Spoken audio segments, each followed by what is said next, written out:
Falcon 9 rocket will launch 4 crew members, including 2 NASA astronauts, to the International Space Station, and that is our new home for our commercial crew missions. Welcome, everyone. I'm NASA's Daryl Dale, and this is the official launch broadcast for Crew-12.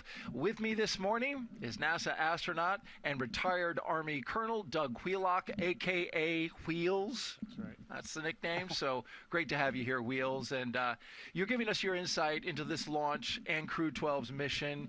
You work in the astronaut corps. These are your friends and your coworkers who are going up today. We're happy to have you here. Well, we're very excited. It's a beautiful evening, early morning, perfect time for a launch, and we're very excited to get our crew up into the space station and get working on our science. Absolutely. And as we look out at this beautiful overnight picture of our launch pad, we've been here early in the morning, the entire SpaceX and NASA teams getting ready for this moment and getting ready for tanking, which starts at T-minus 35 minutes. We have a crew on board as well, and the crew flying today is the following. NASA astronaut Jessica Meir, she is our commander, and she is in the seat second from the right. There's her putting the arms up. We have NASA astronaut Jack Hathaway, who is seated to her right, your left. Got the mustache, and we see his knees and boots clearly in frame. And then we also have ESA astronaut Sophie Adenot. She is the mission specialist today, and she is on the far right of your picture.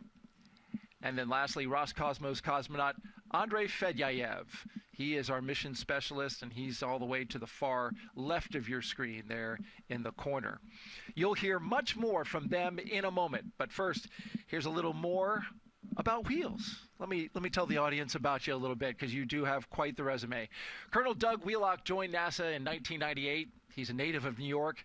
He holds degrees in applied science and engineering from the U.S. Military Academy in West Point. He also has a master's in aerospace engineering from Georgia Tech. And there you see Colonel Wheelock. He's a dual-rated aviator and logged more than 7,000 flight hours on the space shuttle, as you see him launching right there with his friends. The retired Army colonel has spent more than 178 days in space. He flew on STS-120 back in 2007, and then here you see him on Soyuz as a flight engineer for Expedition 24, and then he was ISS commander for Expedition 25. Here he is walking out in space, conducting 6 total spacewalks, more than 43 hours out in space. Colonel Wheelock currently serves as the co-chair of the Joint Test Panel for NASA's Human Landing System. We're going to get into that later in the broadcast. He's also responsible for building the Artemis crew, training strategy for returning astronauts to the moon and safely back to Earth, and as you just saw, getting his haircut in space and showing us all. So it's so good to have you here, Doug. I mean, clearly your resume is impressive. You've been to space, you've walked in space, and now you're training our future astronauts to land on the moon. Today now, we're focused on Crew-12, and these are your fellow astronauts who you know well. What are they feeling in this moment? This is sort of the culmination of years and years of hard work for them, and of course decades of dreams for them to fly in space. They've been training for this moment, and we have 2 veteran astronauts that are flying and 2 rookies. So it's a great mix, and it's a truly international crew as well. And we got an astronaut from ESA and 2 NASA astronauts, and of course a Roscosmos Russian cosmonaut as well. Absolutely. And I think I've heard other astronauts say, and you would know this, once you've flown in space, you've got the 2 veterans, they like to see the rookies experiencing their first space flight. Right. There's real joy in witnessing others experience this magic of going to space. And so it's just a thrill for me to see these, I call them the youngsters now. They call me Papa Wheels. Some of these guys call me Papa Wheels. So it's just great to see them experience this euphoria of flying in space. And we're also excited to watch you watch them through this broadcast. So now let's get you caught up with everything that's happened so far this morning as the crew prepared for launch. We have a little video reel that recaps everything. It began inside the historic astronaut crew quarters, where SpaceX teams helped each crew member into their custom pressure suits. Before heading out, the crew paused for a final pre-launch tradition. You see it there, the card game, gathering around the table. It's a way to set the tone and leave any bad luck behind. Then it was time to step outside. The crew walked out to greet family, friends, and supporters, following a path walked by every NASA astronaut since Apollo 7 in 1968. A short time later, the crew climbed into their Teslas, beginning the ride out to Launch Complex 40, escorted by security through Kennedy Space Center and onto the Cape Canaveral Space Force Station. As they arrived at the pad, the crew got out and got their first close-up look at the Falcon 9 rocket that you see there.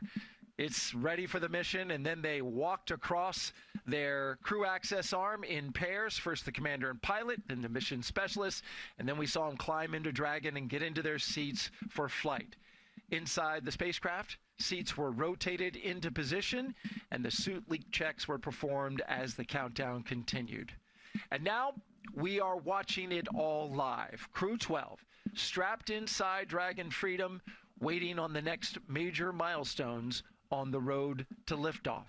We're going to be getting some communication checks. We're also going to see them check out their displays and do other pre-launch maneuvers and working through their checklist.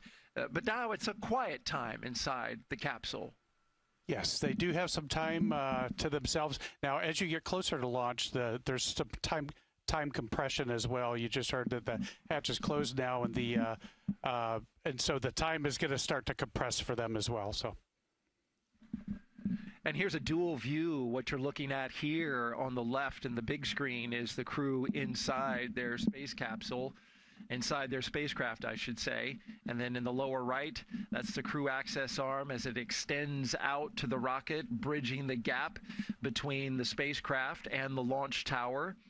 That would be the way that astronauts in this moment, should something go wrong when we get closer to tanking, they have the option up until that point to use that crew access arm. But then once we get to tanking, then that crew access arm retracts away, and they have to have an emergency egress if something were to happen. We're also taking questions, as you can tell, as listening to Doug's biography and that little video reel. He's a wealth of information. So if you'd like to tap in and get a question into our astronaut, just look there at the bottom of the screen, hashtag #AskNASA. We'd love to hear from you. We're taking your questions live using that hashtag #AskNASA. So if you're watching on YouTube and X, just drop us a question, join the conversation. We'd love to have your question. We'll answer them live right here on the air. I say we, Doug will.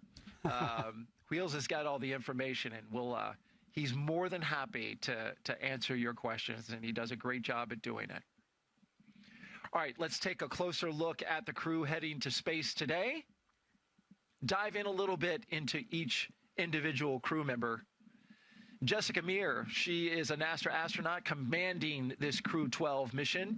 She's a native of Maine and spent a total of 205 days in space on her only space flight back in 2019. Meir launched on a Soyuz rocket, and she was part of the first all-female spacewalks with fellow NASA astronaut Christina Cook, totaling nearly 22 hours in space. Jessica earned a biology degree from Brown University. When not training for spaceflight, Meir enjoys skiing, hiking, cycling, and scuba diving, and she's conversant in both Swedish and Russian. Very smart commander, very capable, been to space, and you know her well. Absolutely.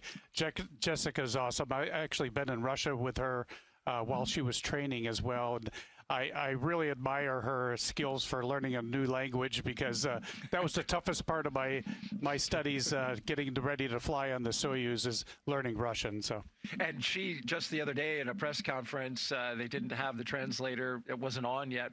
I don't know why, but she went ahead and translated for Fedyaev on the fly. So you can tell she knows her stuff. And so yeah. An impressive candidate and commander as well. Next up is your Crew-12 pilot, NASA astronaut Jack Hathaway. He was born and raised in South Windsor, Connecticut. He's married with 2 children. The Connecticut native earned bachelor's degrees in physics and history from the U.S. Naval Academy. Hathaway completed an operational tour aboard the USS Nimitz in support of Operation Enduring Freedom. as well as Operation Inherent Resolve while aboard the USS Truman. He has more than 2,500 flight hours in 30 types of aircraft and flown 39 combat missions. This will be his first spaceflight. Very excited about Jack going.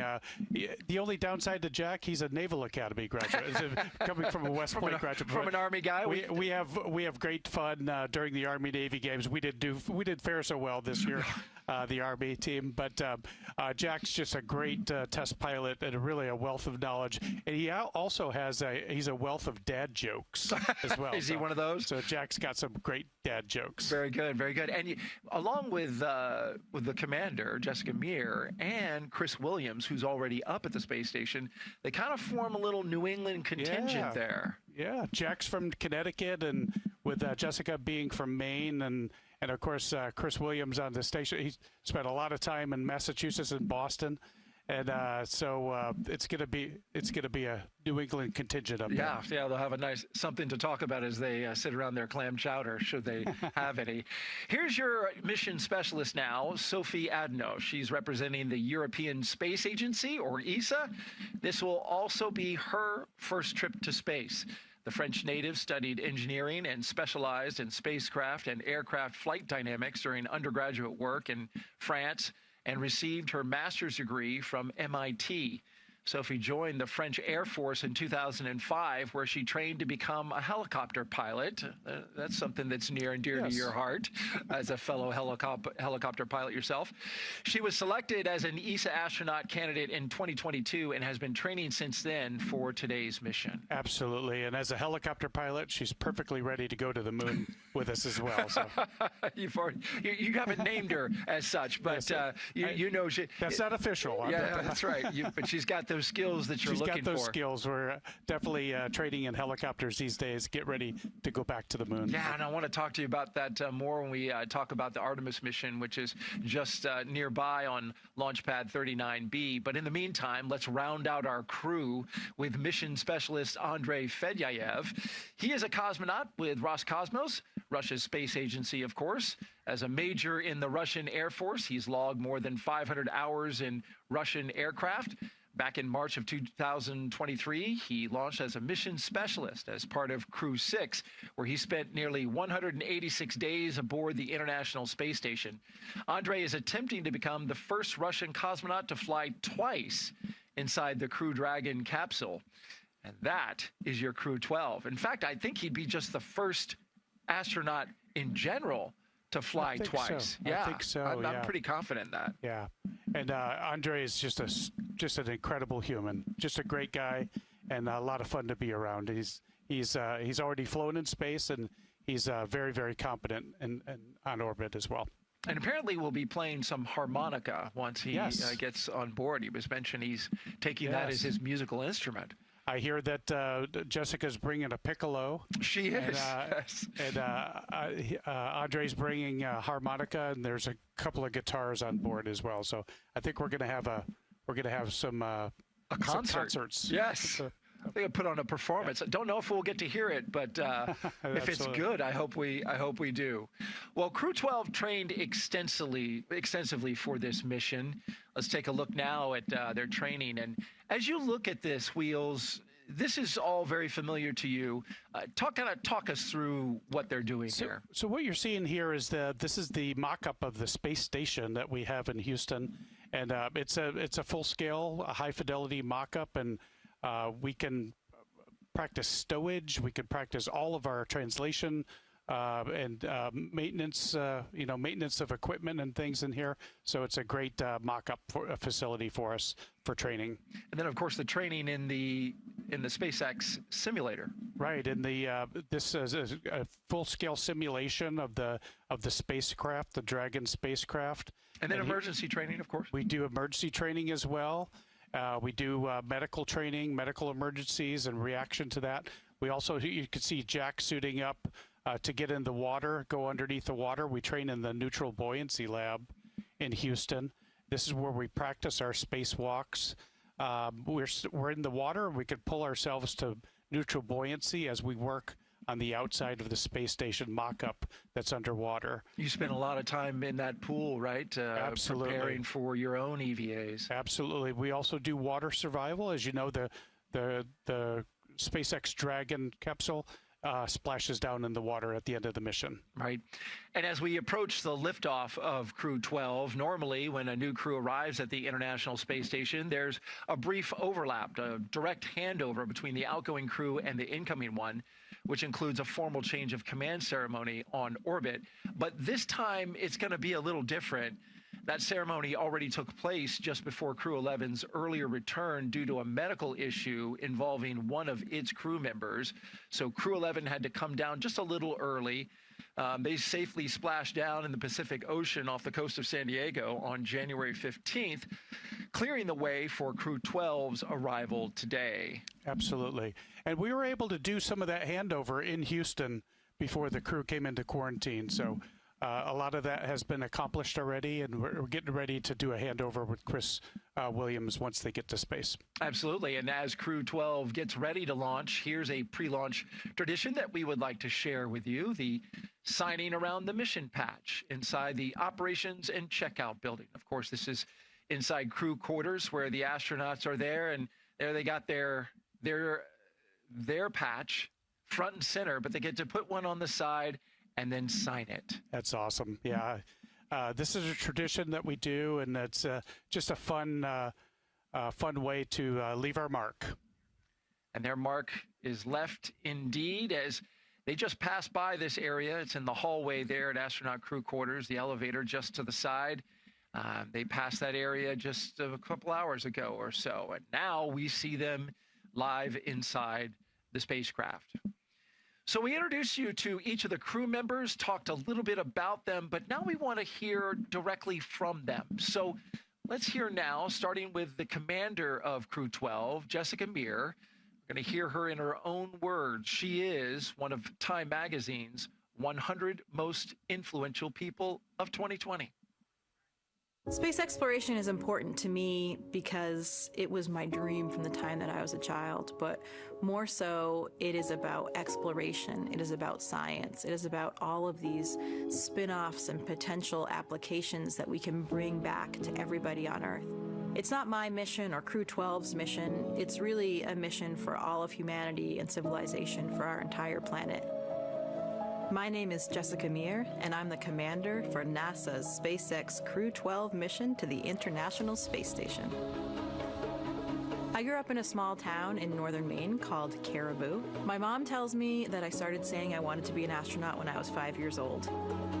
From the time that I was young, biology was always my favorite subject, but still trying to participate in any type of space-related activity that I could get my hands on.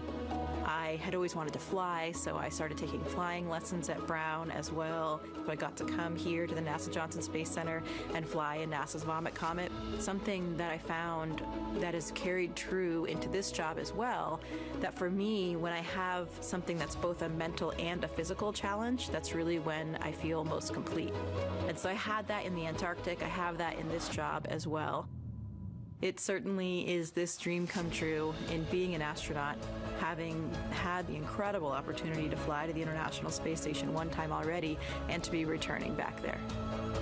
Every experiment that we've ever done here on Earth has this omnipresent factor, this gravitational vector that we have all had from the beginning of the evolution of humans. So you can imagine if you remove a really large variable like that, there might be a wealth of anticipated outcomes, but there also may be some things that we don't know about. And that's the aspect of basic science that appeals to me so much, because the joy of science is these unexpected outcomes. A lot of our greatest scientific discoveries have not been from the hypothesis that the scientists went in on, but some completely unexpected result, and that's when things get really exciting.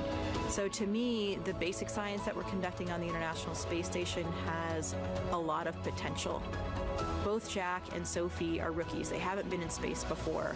So for me, mentally it's been a lot different because this is the first time that I'm serving as a commander.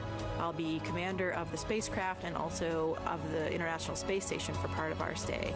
Flying with these two rookies is so rewarding because I hope that I can help shape their experience and make it an extremely positive one, and watching them the excitement and doing things for the first time has been so rewarding, and seeing that positive impact hopefully that I can have on them has been something that's very special.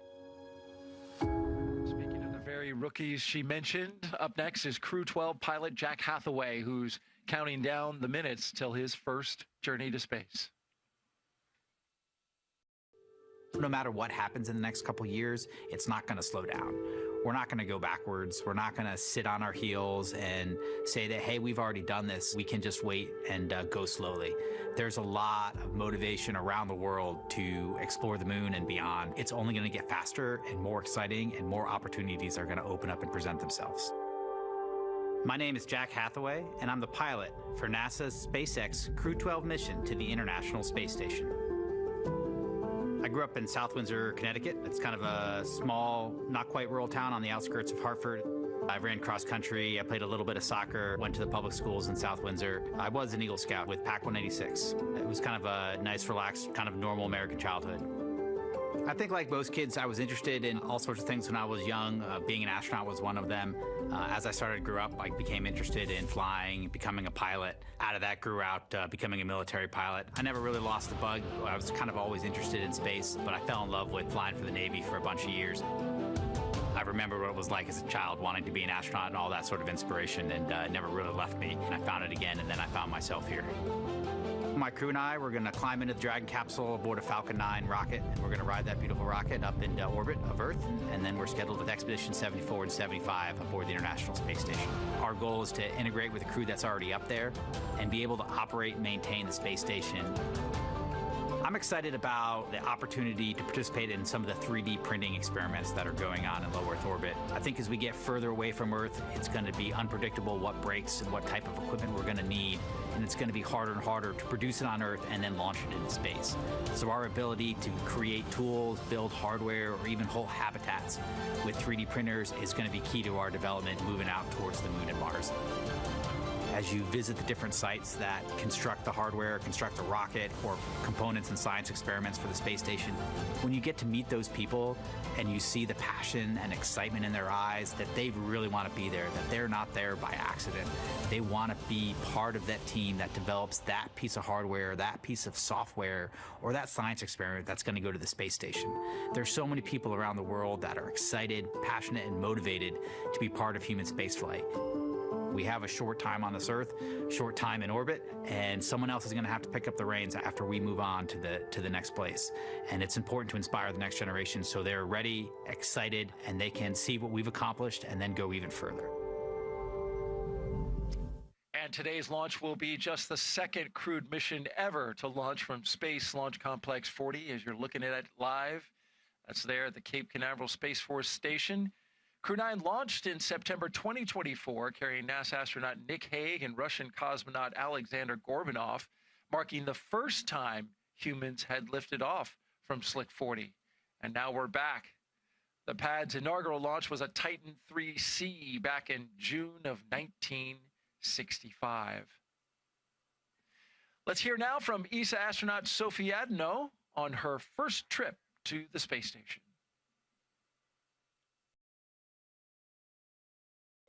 For space exploration, I really love the sense of wonder. Every step we take forward enables us to push our limits. My name is Sophie Adenot, and I'm a mission specialist for NASA SpaceX Crew-12 mission to the International Space Station.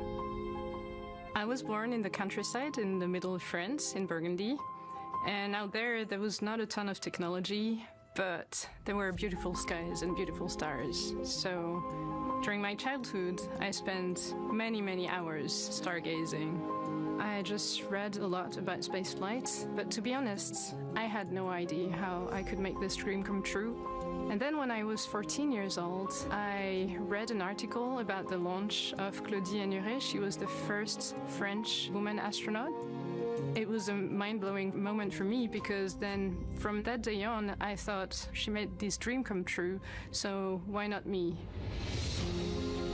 The path was long and challenging, but I wouldn't remove any of the challenges on the way, and I loved this whole path to becoming an astronaut. Training is so varied. We've been diving into simulations, robotic operations, safety drills, emergency rehearsal of all of the actions in case of a fire. We've learned to pull a tooth out. We have learned together to respond to a rapid depress on board the space station. My crewmates and I, we just don't train together, we become a crew together. The most important thing we've built is trust. We've been challenged together, we've traveled together, we've shared meals together. All of this enables to understand how the others work, the timings, the humor, and everything that makes people happy on board. And it really what matters when it's about being in close quarters, 250 miles above the Earth. T-minus 1 hour and 33 minutes and counting as we look down at Launch Complex 40. Finally, Roscosmos cosmonaut Andrey Fedyaev sharing his thoughts as he prepares for his second flight aboard Dragon to the International Space Station after making his first space flight. Dragon, SpaceX, for your awareness, closeout team has departed the crew arm. Now heading back as a member of Crew-12 almost 3 years later. Dragon copy. Решение воссоздано именно в 10-м, в 11 классе, когда я принял решение, что хочу стать космонавтом, и поступал в летное училище. Меня зовут Андрей Федяев, я специалист полета Crew-12 на Международную космическую станцию.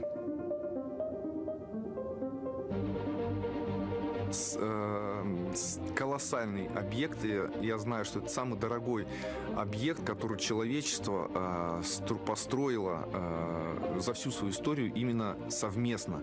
То есть это огромнейший международный проект, который работает уже больше 25 лет. Недавно праздновали как раз на корабле Dragon. В прошлый раз это была капсула Endeavour. Сейчас это будет, как я знаю, Freedom, свобода. И, естественно, это волнительно. Плюс ко всему у нас то, чтобы действительно помог. Без него за такой короткий период и это тоже стало. И почему меня назначили в экипаж, и так скоро прошла моя подготовка. Тот опыт первого полета, он одной из причин нашего быстрого слаживания в экипаже, потому что действия мне были. Currently, T-minus 1 hour, 31 minutes and counting until Dragon Freedom flies Crew-12 to the International Space Station. And we've got the crew inside the spacecraft as we look out at the evening sky. It's early here in Florida, 3:44 a.m. Eastern Time. And there inside the capsule, inside the spacecraft, Commander Jessica Meir. She's the second from the right. We have pilot Jack Hathaway. He is the third from the right. And we've got ESA astronaut and mission specialist Sophie Adenot. She's at the far right. And then all the way to the far left, Roscosmos cosmonaut and mission specialist Andrey Fedyaev. All right, coming up around 1 hour and 30 minutes, we will check the launch escape system. It basically doing a health check on this system. And so Wheels, this is something you experienced inside Space Shuttle, inside Soyuz. There's a moment where you want to make sure that whatever system you're going to be using, it was very different on Shuttle from Soyuz, is good to go. Absolutely. There were a possibility we could do a pad abort. We want to be ready for that. The crew is trained for that, and we have the option to exercise that system if needed. So we'll do a checkout of the automated system, and then we'll hand over to the crew later in the flow when they activate the system from on board as well. So it's a very choreographed sequence, and they'll following those pad checkouts here in the moments to come. We got just a few seconds before that kicks off. Let's stand by.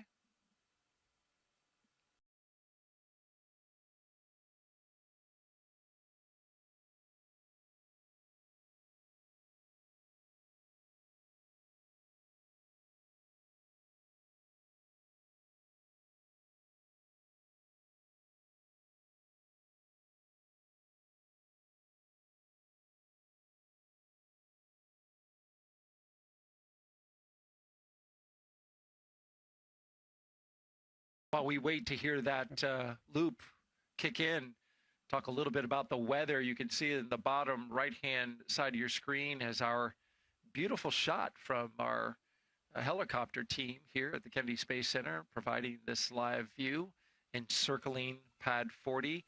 Beautiful weather outside, especially for launch. We are now, according to Launch Weather Officer Brian Sizik, who's working this launch, we are now 95% go. That's up from 90. I'll take those odds. Those are great ones. A nice overnight launch. There was a weather discussion, about a front that just recently came through. We do have a few showers off in the Atlantic, but they're 50 to 60 miles away. The only mild, very mild concern would be a possibility of a cumulus cloud rule or flight through precipitation violation. But now that it's down to a 5% chance, I mean, that just, as you said, bodes extremely well for our launch today. Those are great odds. And so I think we're going to see a beautiful nighttime launch, and it's going to light up the night, and we're very excited about our crew getting ready to go. That's right, T0, 5:15 and 55 seconds a.m. Eastern time. And what a beautiful launch it will be. We've got questions coming in already. Folks up at this hour, but we've got people all around the world, and it different time zones. It could be, one of those good hours. So let's go ahead and take a few questions now and see what's on folks' mind as they probe the mind of wheels. Leroy Jones asks, what is the first thing astronauts like to do when they get released from quarantine? When they get released from quarantine? I don't suppose they're released from quarantine until they come back from space. So that's true. That's true. So when they get out of quarantine, they're heading to their rocket. So but coming back from space, it takes a few days of testing once you get back on the ground, and then you're released to see your families. Now, there's certain things they don't want us to do. They don't want us to drive for 45 to 60 days because of just sort of motion parallax and things, some other things that could be confusing to your brain once you get on the ground. So, and they're very reticent to let us run outside as well because your balance system is a little bit topsy-turvy when you first get back to Earth. It's like a toddler. I tell my son, don't run, don't run. Is that something you have to tell yourself? True. Like, That's don't true. run. That's very true. And actually, when you get to space too, there are very basic things you have to sort of relearn in zero-G or micro-G. You have to learn how to brush your teeth, how to drink water, how to eat food, how to go to the bathroom. All these things you sort of have to relearn once you get to space. Maybe you don't feel like running either, right? I mean, you're aware of what you're capable of doing? Yes, absolutely. And there are some, obviously some muscle atrophy and some bone loss and things like that we experience on long duration flight. And so those things can play havoc on us in rehabilitation as well. All right, great question. Thank you for that, and keep them coming. Just use the hashtag AskNASA on YouTube and X, and we may feature your question live. Let's talk ISS research now. Crew-12 is headed to the International Space Station where they will be doing their research. And here's a closer look now at how some of the great science work is happening up there in low Earth orbit to improve life for us here on Earth. The International Space Station isn't just a symbol. It's a powerhouse of cutting-edge science, constantly revealing secrets that defy Earth's limitations and drive us farther into the cosmos. Our mission is research and science. We have experiments mounted on the outside of the station that are looking at Earth. We study our own bodies and how they react to space, to weightlessness, to radiation. And that helps not only us go on further in future missions, but also helps for medical research back home. And then we study lots of different things as well, like materials, combustion, all sorts of things that help us understand life back on Earth. Yeah! Microgravity doesn't play by the rules. It flips them upside down, transforming how liquids flow, how flames burn, and unraveling biological mysteries before our eyes. I saw some heart tissues beating in space, and it was incredible. Photon, we see that top one beating. Looks like happy heart cells. But we're not just along for the ride. We're explorers, diving headfirst into the challenge and harnessing the power of this unparalleled platform, just as we have been for decades. We're on a relentless quest for answers, seeking to understand the intricate workings of the human body in space and ensuring future crews stay safe on their daring journeys beyond Earth's orbit. The human aspect of human space exploration is always going to be very important for decades to come. And when it comes to technology, we're not waiting around. We're discovering new ways to grow crops in harsh environments and engineering innovations to tackle Earth's greatest challenges. We have amazing technology that allows us to recycle water and create water for us to drink. It's delicious. Microgravity isn't just a curiosity, it's a game changer in the fight against diseases back on Earth, paving the way for breakthroughs that benefit us all and enabling new economic opportunities in space. Welcome Axiom 3 on board the International Space Station. From our vantage point more than 200 miles above Earth, we are not just spectators. We're gaining unprecedented insights into the world we call home, and we're sharing our findings openly. We're not just achieving results today. We're sparking inspiration in future generations of explorers and embracing the power of global collaboration as we reach for the stars. What was your favorite experiment on the International Space Station? Toby, great question. My favorite experiment was the one that I got to eat.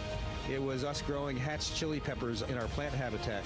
Station Huntsville on 2, we have video in Node 1. Look at those chili peppers. And as we soar through space at 17,500 miles per hour, each moment is a step closer to unlocking the mysteries of our Earth, our universe, and propelling our pioneering spirit even farther into space. So come along for the ride aboard the International Space Station. T-minus 1 hour, 22 minutes and counting. Let's take you inside Mission Control now in Houston, where flight controllers are continuously monitoring the International Space Station and the people on board. NASA's Anna Schneider is there live in Houston at Johnson Space Center. Anna, good early morning to you. Good morning, Daryl. Yes, I am joining you live from Mission Control Houston inside the International Space Station Flight Control Room at NASA's Johnson Space Center here in Houston, Texas. Currently on console, the Orbit 1 team of flight controllers continue to prepare for today's launch, led by Flight Director Garrett Hain. Today, we will be launching the 12th rotational crew mission to the International Space Station under the agency's Commercial Crew Program. Following Crew-12's arrival to the space station, targeted for Saturday at 2:15 p.m. Central, 3:15 p.m. Eastern, the space station will have a total of 7 crew members representing 3 different space agencies, including NASA, the European Space Agency, and Roscosmos. After tomorrow's docking and hatch opening, Crew-12 will join Expedition 74, including NASA astronaut Chris Williams and Roscosmos cosmonauts Sergei Kuzviershkov and Sergei Mikhaev.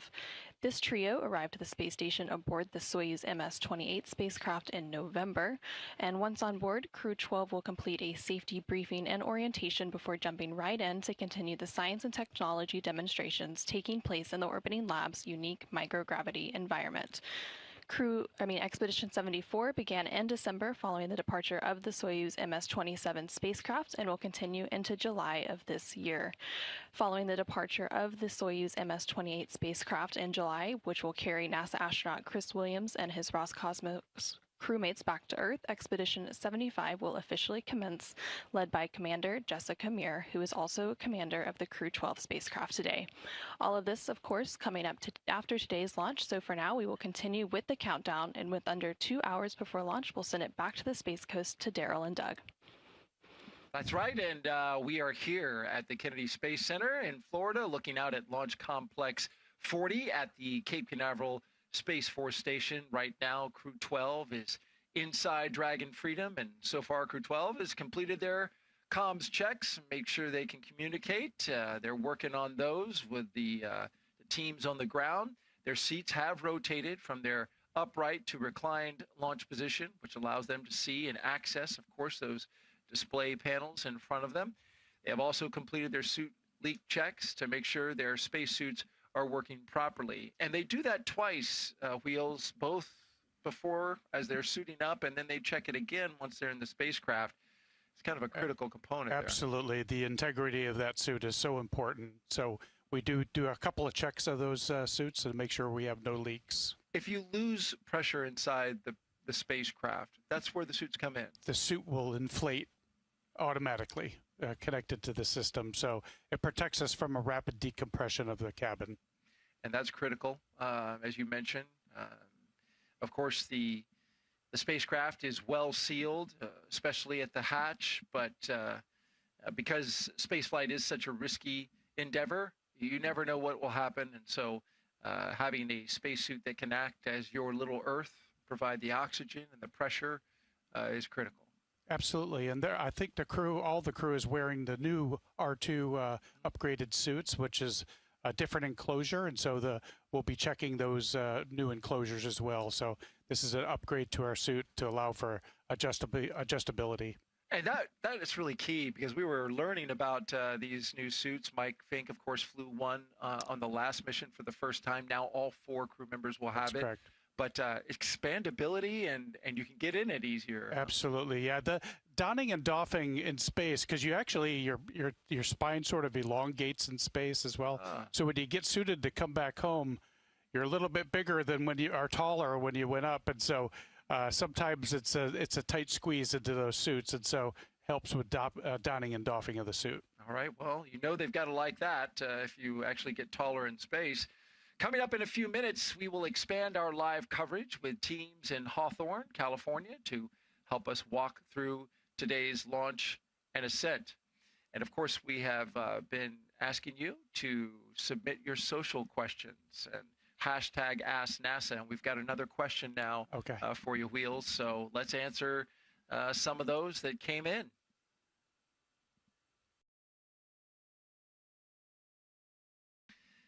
Josh Ree asks, what would the astronauts do the last couple of hours before launch? Well, we're in the last couple of hours. Absolutely. They're actually in their spacecraft about 2.5 hours before they launch. And they're sitting sort of on their backs with their feet up. And you might try this at home. You could lay on the floor next to a chair or the sofa and put your legs up on the chair and sit like that for 2 hours, 2.5 hours. And so that's that's sort of the position they're in right now.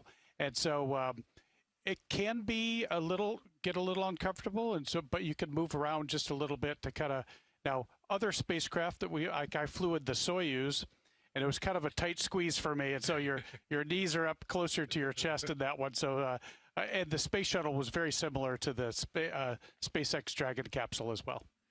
And there's only a certain amount of time that any individual, an astronaut included, who's in excellent physical shape, can stay on their back. It's not an issue with the spacecraft loading, because they load their propellant with the astronauts in there. So that's shorter true. time. That's true. Yeah, that's right. Now it is important. We got to integrate the crew to the spacecraft as well. So, and those things take time, and they come in sequence as well, to include the suit leak checks and things like that. So.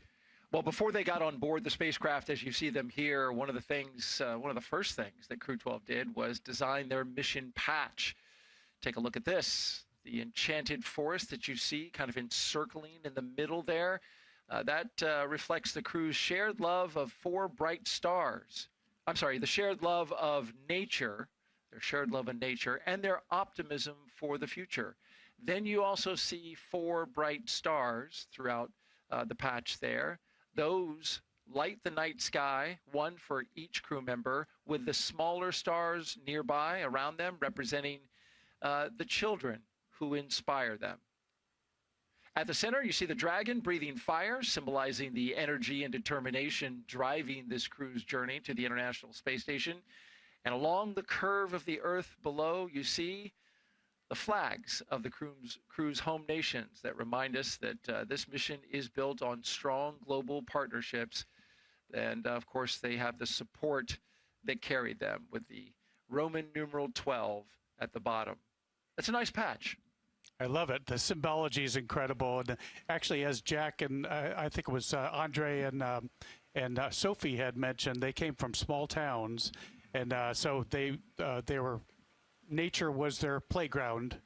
So the dark skies and the beautiful stars at night, that allowed them to dream about things that could be.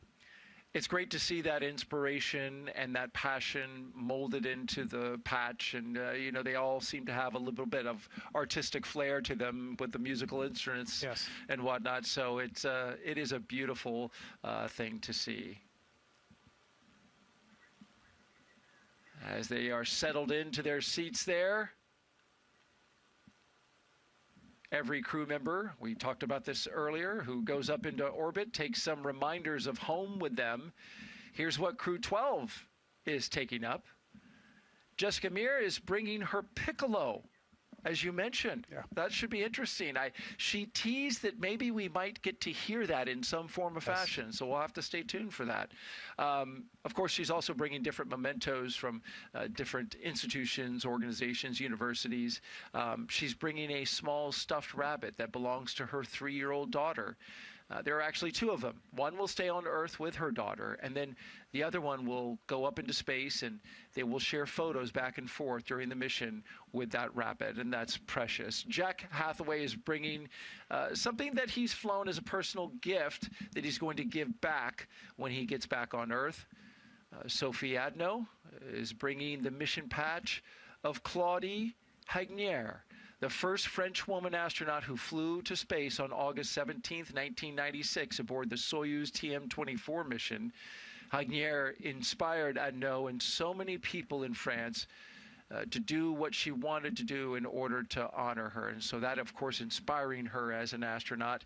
And then Andrey Fedyaev is bringing a small thing, like some gifts that he's going to take up into space, then bring back and give them to friends. Absolutely. And you'll see the crew will reveal their zero-G indicator as well once they get to space. And so we'll leave that for the crew to tell us all about that when they release that zero-G indicator. Looking forward to that. Every single crew since going all the way back to the very first Demo 2 mission in 2020 brought a zero-G gravity indicator. So yes, we will await to see what this crew has in store for us.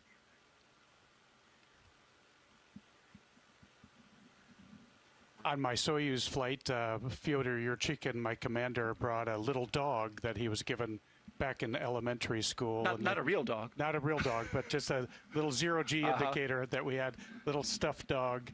And his teacher said to take this everywhere you go and share your journey. His teacher from his earlier elementary school years. How about that? That's beautiful. Well, the Dragon spacecraft Freedom will take Crew-12 to space today, and when it does so, it will be the Freedom's 5th spaceflight. A veteran spacecraft with a lot of miles already on the clock. Its first flight, Crew-4. Since then, Freedom has flown a mix of NASA and private missions, including a couple of Axiom flights. It's already spent more than a year in space. The name Freedom, as you can see there, was chosen by Crew-4 Commander Kjell Lindgren on the left there. It's a nod to the basic human right and what's possible when curiosity, innovation, and the human spirit are left unrestricted. And there is Freedom docked to the International Space Station. A beautiful sight. Here it is on the ground, awaiting its ride into space. If we launch at 5:15 and 55 seconds a.m., it'll take roughly a day and about 10 hours to get to the space station. Absolutely. It'll take about 8 or 9 minutes to get to space from the launch pad. Quick ride to space, and then we'll do the phasing to dock with the International Space Station.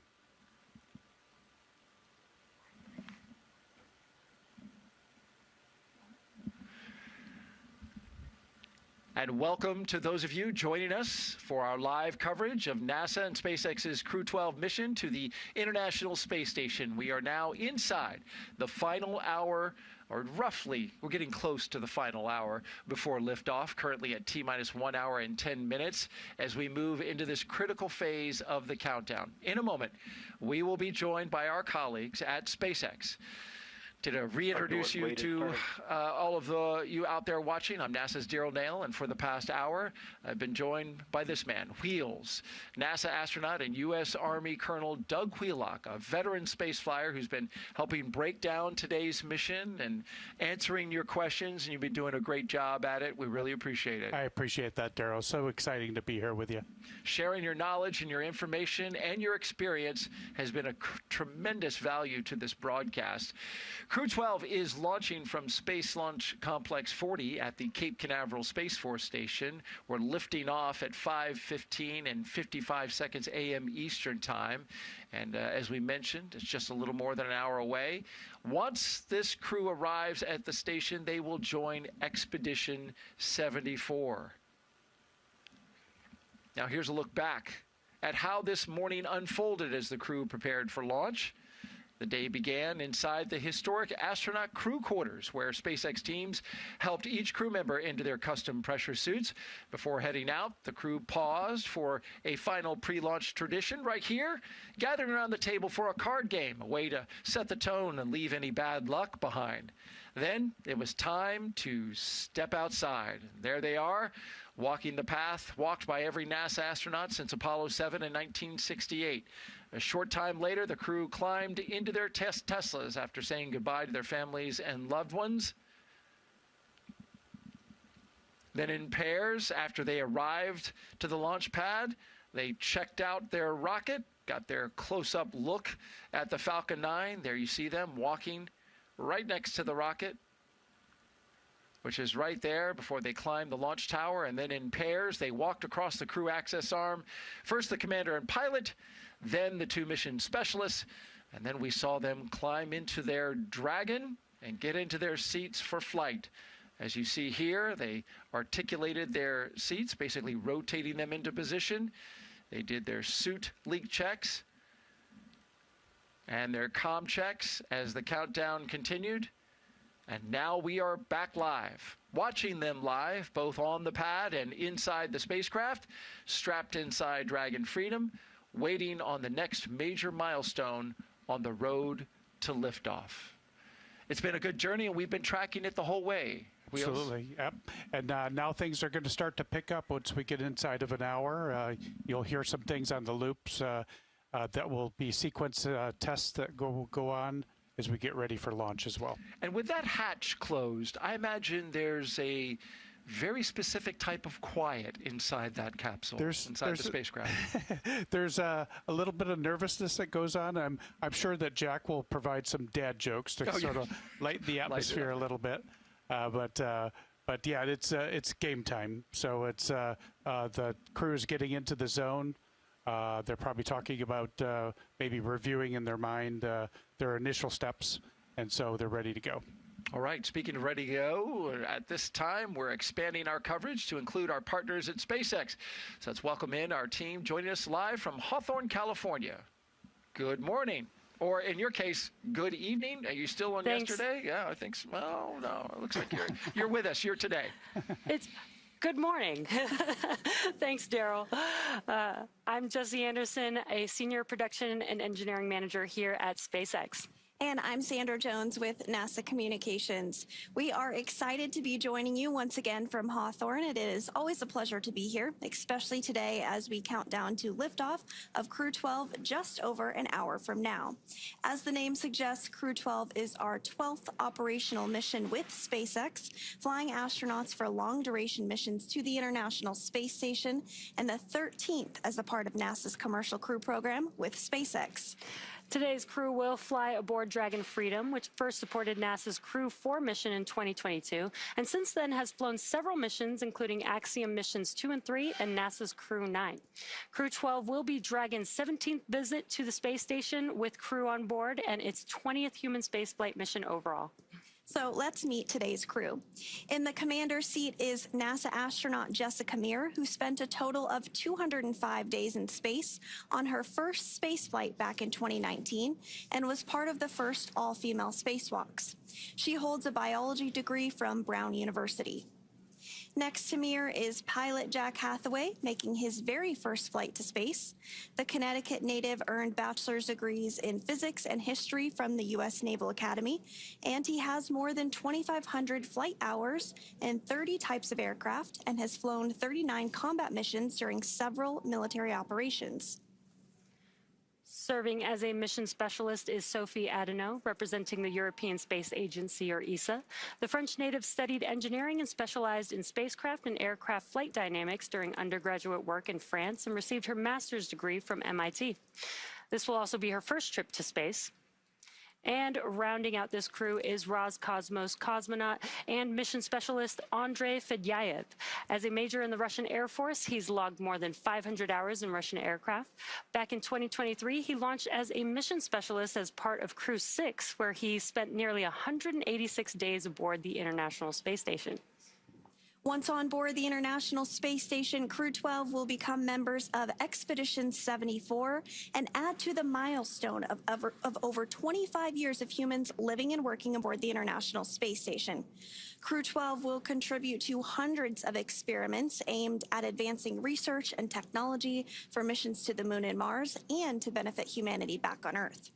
This research includes using the unique microgravity environment of the space station to study pneumonia-causing bacteria and how they can lead to long-term damage in the heart. This research could lead to new methods to manage cardiovascular health and infectious diseases here on Earth. So we're looking forward to hearing more about the research that continues to take place on Space Station later in today's broadcast and how it helps NASA prepare to return to the Moon and go on to Mars. But for now, let's check in with another member here in Hawthorne, Kate Tice. Kate, how's it going? Hey, Sandra, thank you, and good morning to all of you watching. I'm Kate Tice, Senior Quality Systems Engineering Manager here at SpaceX, and I'm excited to be joining you again today from right outside Mission Control in Hawthorne, as you can see just over my shoulder. Now, as we continue to count down to launch, we'll walk you through what to watch for as the clock nears T0. It continues to be a smooth countdown, and we're looking good for an on-time liftoff at 5:15 a.m. Eastern Time from Space Launch Complex 40 in Florida. Coming up here at T-minus 45 minutes, we'll be listening for the team to report their readiness for propellant load with a final go, no-go poll. Now, here on the ground in Hawthorne, Mission Control is staffed around the clock to monitor Dragon and the mission all the way from launch to docking. The same teams that you see right there on your screen today will hand off the mission from shift to shift, maintaining continuous awareness from liftoff through rendezvous and docking with the space station and all the way through splashdown when the crew returns home.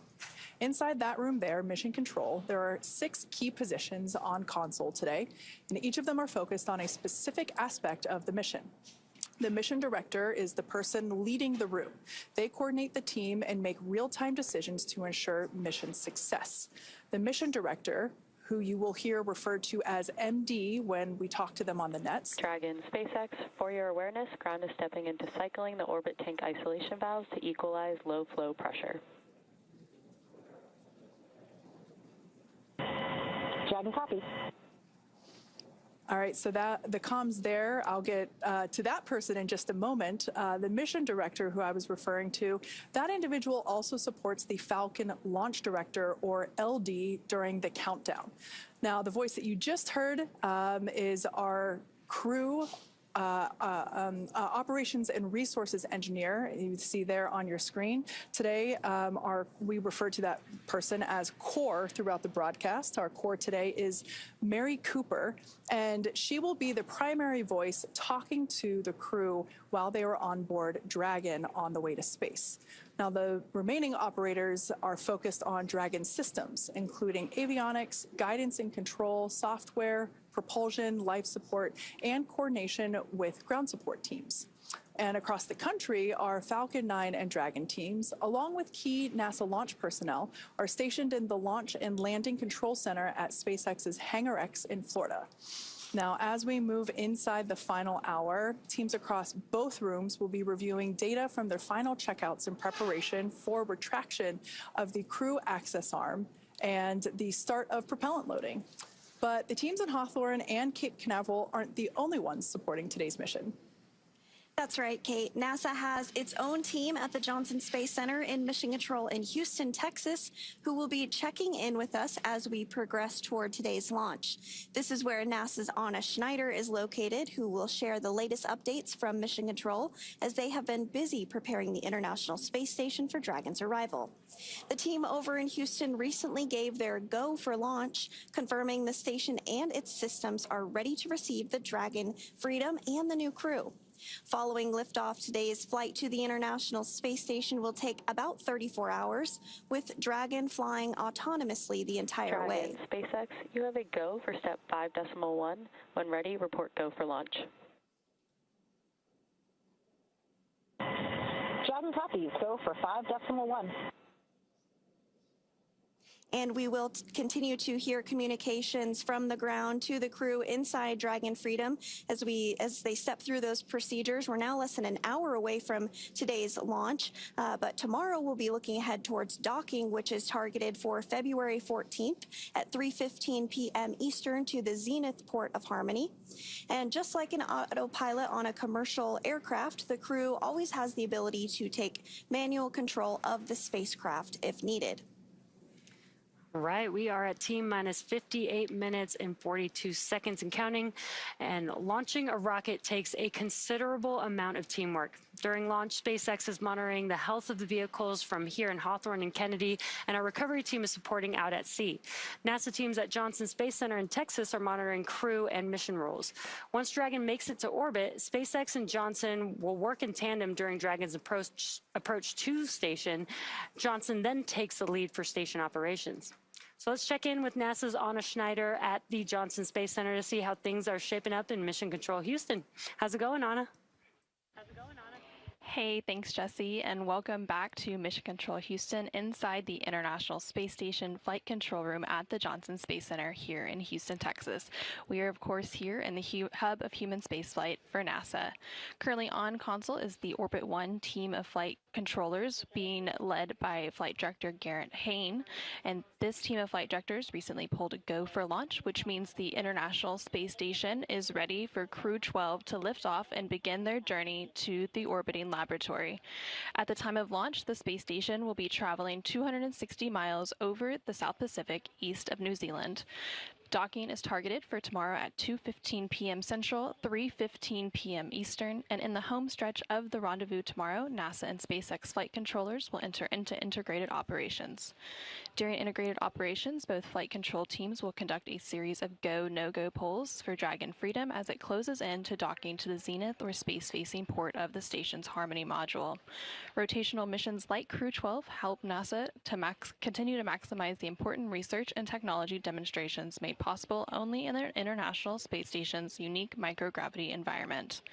The International Space Station is critical for NASA as it prepares for future low Earth orbit destinations. Working alongside U.S. commercial partners, NASA is enabling the development of sustainable destinations that will maintain America's presence in low Earth orbit and continue to support groundbreaking research.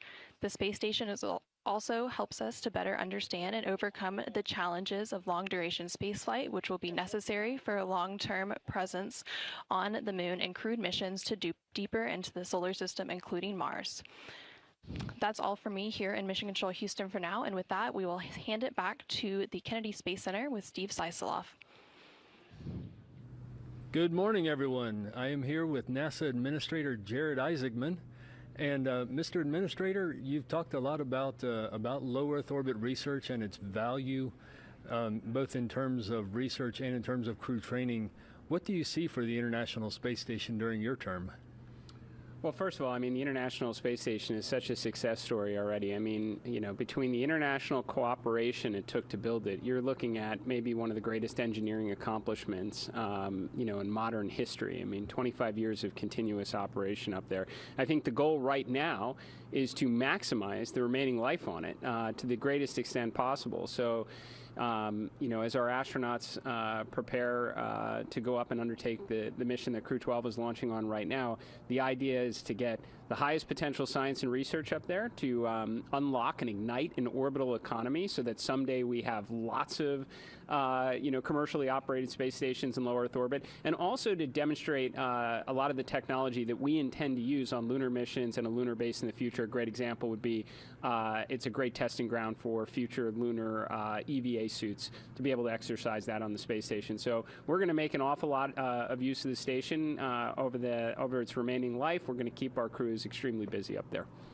And also, we're preparing this morning to launch Crew-12 to low Earth orbit to the International Space Station, and then going to send another crew around the moon in just a few weeks. Space agencies don't typically do those kind of missions right on top of each other. What does that say about NASA? I'd say we're just getting started right now, but you're certainly seeing American space capabilities being showcased. We were able to bring Crew-11 home early while pulling forward Crew-12, which is obviously getting ready to launch in less than an hour right now, while we have crews out there testing for Artemis 2. We're doing a series of kind of mini wet dress rehearsal tests today. Make sure we give that vehicle the highest probability of success to get off the pad in early March. What a great problem to have! Multiple crew-rated vehicles out on the pad right now. I hope this becomes more commonplace to such an extent that maybe in the years ahead, having 2 vehicles ready to go to space with astronauts seems like an easy day. Excellent.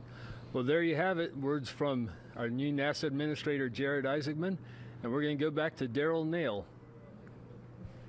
All right. Thank you very much, Stephen and Administrator Isaacman. Great to hear from him as, you know, we see this shot orbiting Launch Complex 40.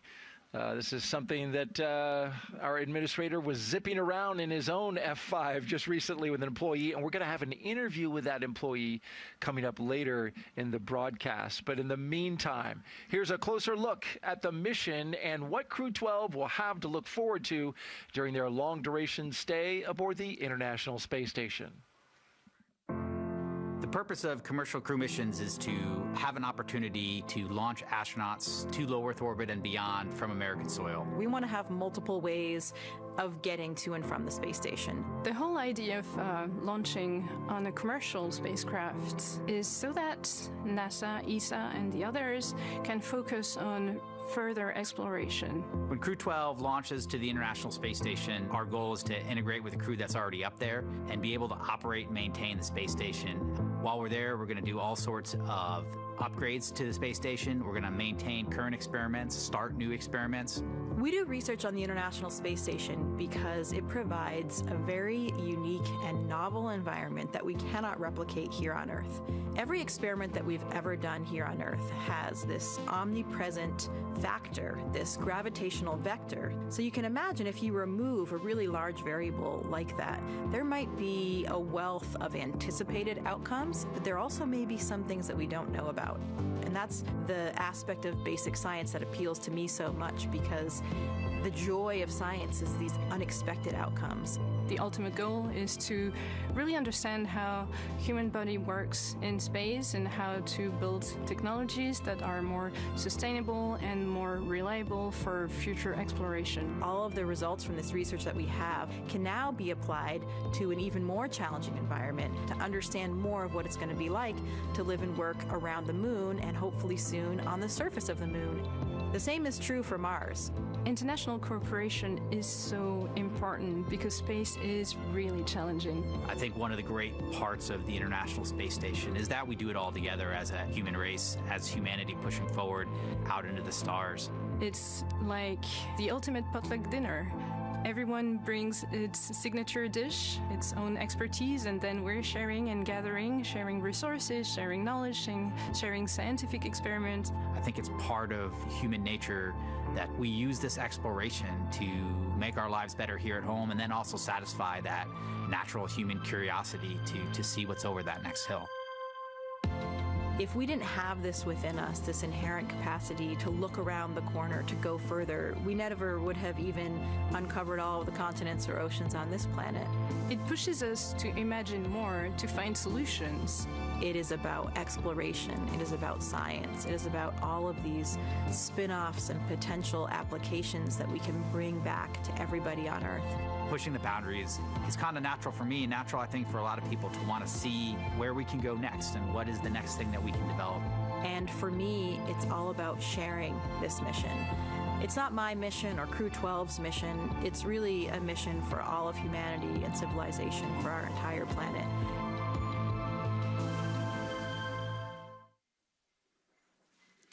Falcon 9 is the first orbital-class rocket capable of reflight. Together, Falcon 9 and Falcon Heavy have completed more than 600 launches. And we can't have reflights without landings. Today's mission will actually be our first landing at Landing Zone 40 in Cape Canaveral, which is our newest recovery site. Now, while today's booster is on its second trip to space after most recently supporting a SpaceX Starlink mission, we're working towards qualifying our fleet of Falcon boosters and fairings to support 40 missions each. Reusability allows SpaceX to refly the most expensive parts of the rocket, which in turn drives down the cost of space access. Our current Falcon 9 flight leader has flown 32 flights, and across the fleet, we've completed more than 500 reflights. Another innovation SpaceX has been working on is the intravehicular spacesuits, or IVA suits, that astronauts wear during Dragon missions. The new IVA suit debuted during the Crew-12 mission last year, worn by NASA astronaut Mike Fink. The design incorporates changes developed for the Polaris Dawn mission's extravehicular activity, or EVA suit, and will ultimately help us scale suit production and aid our ability to manufacture IVA suits in the numbers needed to make life multiplanetary. And for today's mission, all astronauts on board are wearing the new IVA suit. And the Crew-12 astronauts are staying comfortable in their spacesuits right now as they prepare for liftoff, now in 48 minutes from now. They'll remain suited up through the launch portion of today and during dynamic events, but once on orbit, they will be able to get out of their spacesuits and get comfortable for the remainder of the ride uphill before getting suited back up shortly before docking to the International Space Station for their science and research mission as a key stepping stone to NASA's Moon to Mars efforts.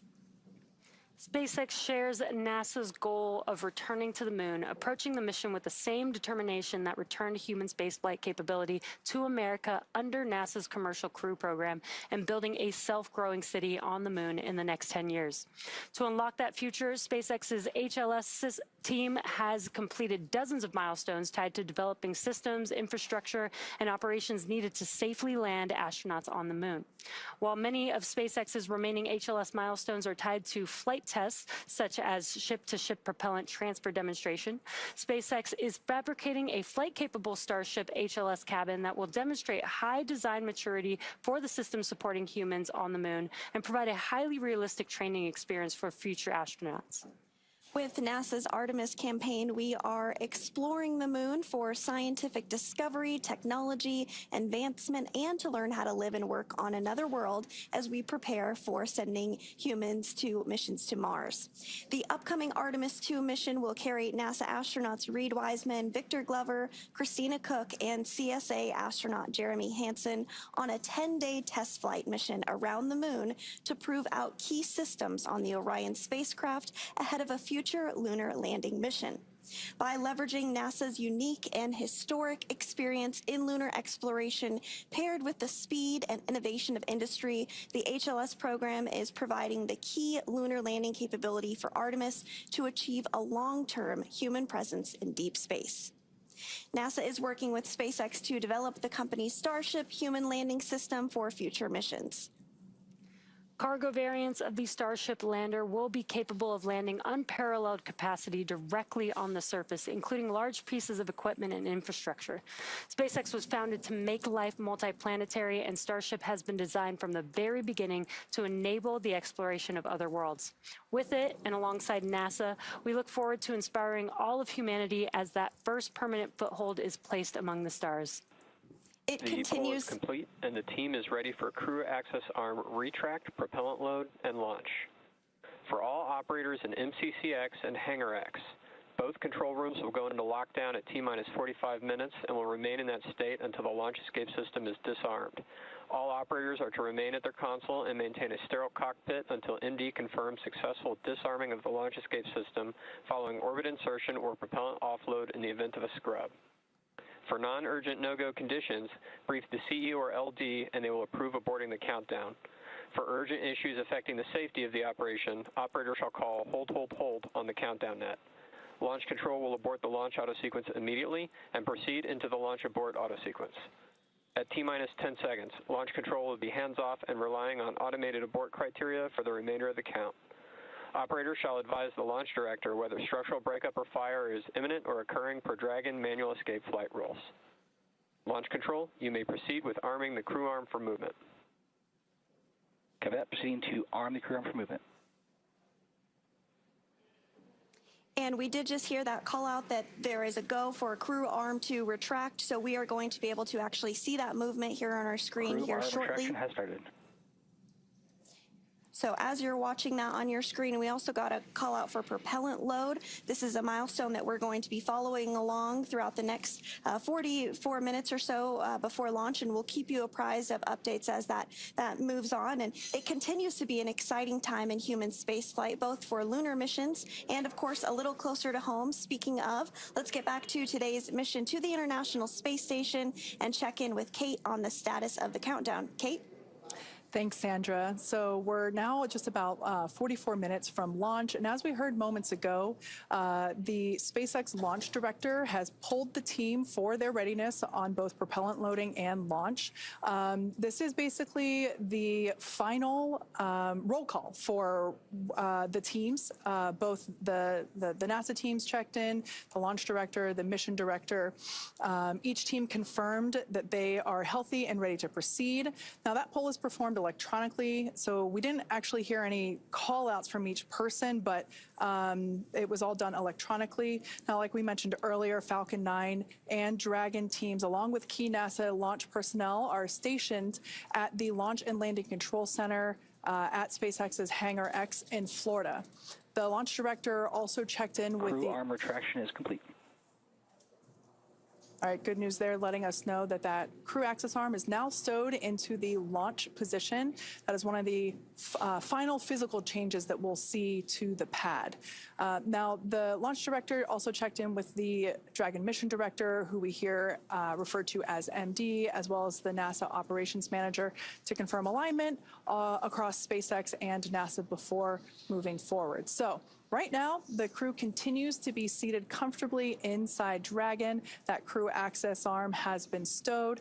Next up will be arming the launch escape system to prepare the spacecraft's emergency systems before departure. Once the launch director gives or what we saw before was the launch director giving the go-ahead for that crew access arm. And so up next will be that. SpaceX, you have a go for step 6.3, close visors and arm launch escape system.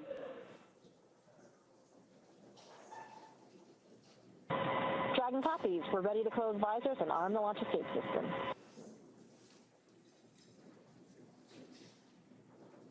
All right, words there letting us know that the crew is now putting their visors down, as we can see them doing. That's important as we move into more dynamic operations for the vehicles at the pad, and the launch escape system will be armed. After SpaceX Dragon, visors are closed. We're ready to send the command.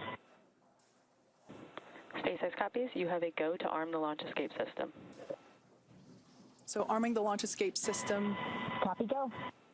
is an important step that we execute prior to starting propellant loading.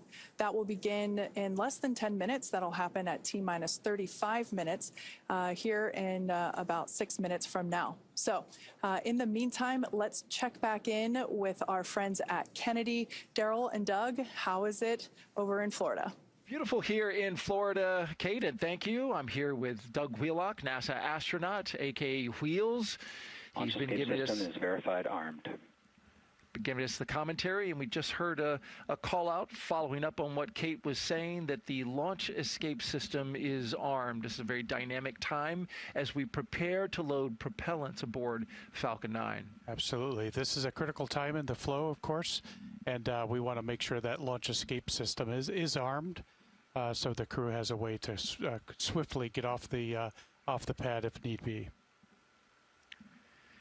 And of course, you train for this, Wheels. This is not something that is, you know, just an easy ride. I mean, if that thing were to need to pull off the top of that rocket, it's going to come up there with a lot of G-force. You had mentioned, like, what is the time when the crew really starts to tighten up, and when that access arm swings away, then it starts to get real. It's game time now, and so things get a little less jovial inside, and people have their game face on, and they're getting ready to march through these sequences. Talk us through kind of what you feel and experience in this moment. In your experience, you launched on STS-120, space shuttle, and then you also launched on a Soyuz from Kazakhstan. What's the experience? What's the mood inside the capsule, inside the spacecraft? You can begin to see and hear and feel vibrations in the vehicle as valves open and close for tanking and things like that, gimbal checks and various pressurization of the Dracos on the side of the spacecraft as well. Right there, close to your head, you can hear those. So you could hear those things. You could feel vibration, and so you could feel sort of the spacecraft is coming to life. You know, the rocket is coming to life, and so it gets real pretty quick. Our next major milestone that we're awaiting is the loading of propellant, and this is happening at T-minus 35 minutes. This is standard for SpaceX. This is when they begin a automated sequence that will tank both the first stage and the second stage with propellants. They use RP1 as their main fuel, and of course liquid oxygen as the oxidizer. And once that starts kicking into gear, that sets forth that automated system that takes us all the way to T0. Yes, you'll be able to see these are highly chilled propellants that will go into the rocket, and so you'll begin to see clouds forming around the rocket as it fills with fuel and propellant and oxidizer. And you'll be able to kind of tell how full the rocket is getting as it kind of marches up the stack. And so then you'll eventually see venting as well, and that's perfectly normal. That's the Dragon and the rocket, Falcon 9 rocket coming to life. And we can already see some of the venting of from the liquid oxygen tanks that are on the ground there as the wind swirls around. We've got great weather for launch today, 95% go from our launch weather officer, Brian Cizik, who is handling the mission weather-wise for today. And you're also looking at what is the new home for commercial crew launches, Launch Complex 40 at the Cape Canaveral Space Force Station. This will be the designated place for all commercial crew launches to go from, unless there's something, the pad is needed for something else and there's a conflict. They could go back to pad 39A where commercial crews started. Tanks will be venting for the start of propellant load. Expect loud venting. There's some of the noises you were talking about, and so they're saying, hey, you know, beware. But just to finish the thought there, 39A, it'll serve as now a backup launch pad for commercial crew. Absolutely. It's very exciting to bring these new pads to life, and we're getting very busy, and as Administrator Isaacman had said, it's a great time to be in the space business. That's right. Really wonderful to be here on the Space Coast and see these pads coming to life. Crew-12 strapped inside Dragon Freedom. currently getting ready for its 5th flight, following Crew 4, Axiom 2 and 3, and Crew 9. It'll be riding on booster Falcon 9, of course, 1101-2, its 2nd flight. Previously, this booster flew on a Starlink flight not too long ago, Doug, and this is something that SpaceX, champions well in their program, and that's the reuse of their boosters. It's so wonderful to see the reuse of these things. I heard them speak of they're trying to certify for 40 launches on these reusable pieces, which is just amazing. And just really the cost savings and also the reusability and just the time savings as well to turn around flights. It's really wonderful advancement in our technology. And quick turnaround as well, as that mission was launched in January of this year. So just on the 4th of January, just a month and a half ago. That's a pretty quick turnaround. It's pretty fast. Absolutely. And we are counting down, it feels like pretty quickly, down to the kickoff of the propellant load, T-minus 35 minutes. We're just a few seconds away from listening in to this critical milestone on our countdown to liftoff at 5:15 and 55 seconds a.m. Eastern Time.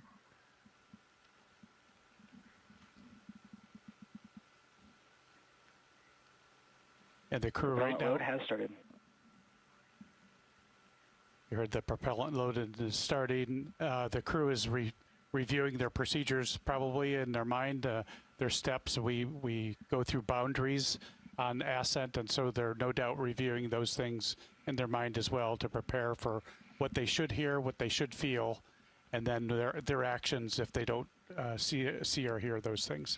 Commander, that's right, Commander Jessica Meir walking her crew through those moments, no doubt, as she leads them on their mission to the International Space Station. Of course, she has a special place in our hearts, as she was a co-commentator in your current role for Crew 7 and Crew 10. She was part of the launch broadcasts, and so she did those before she went up on the SpaceX Falcon 9 and Dragon, so she got to see all of this many times. Of course, she's well trained, but she also saw it from how it looks to the audience out there in the world. And she set the bar way too high for me, Daryl. So you're doing a fantastic job, Wheels. I couldn't be more happy to have you with me here today as we count down and head back out to Hawthorne, California. Thanks, Daryl.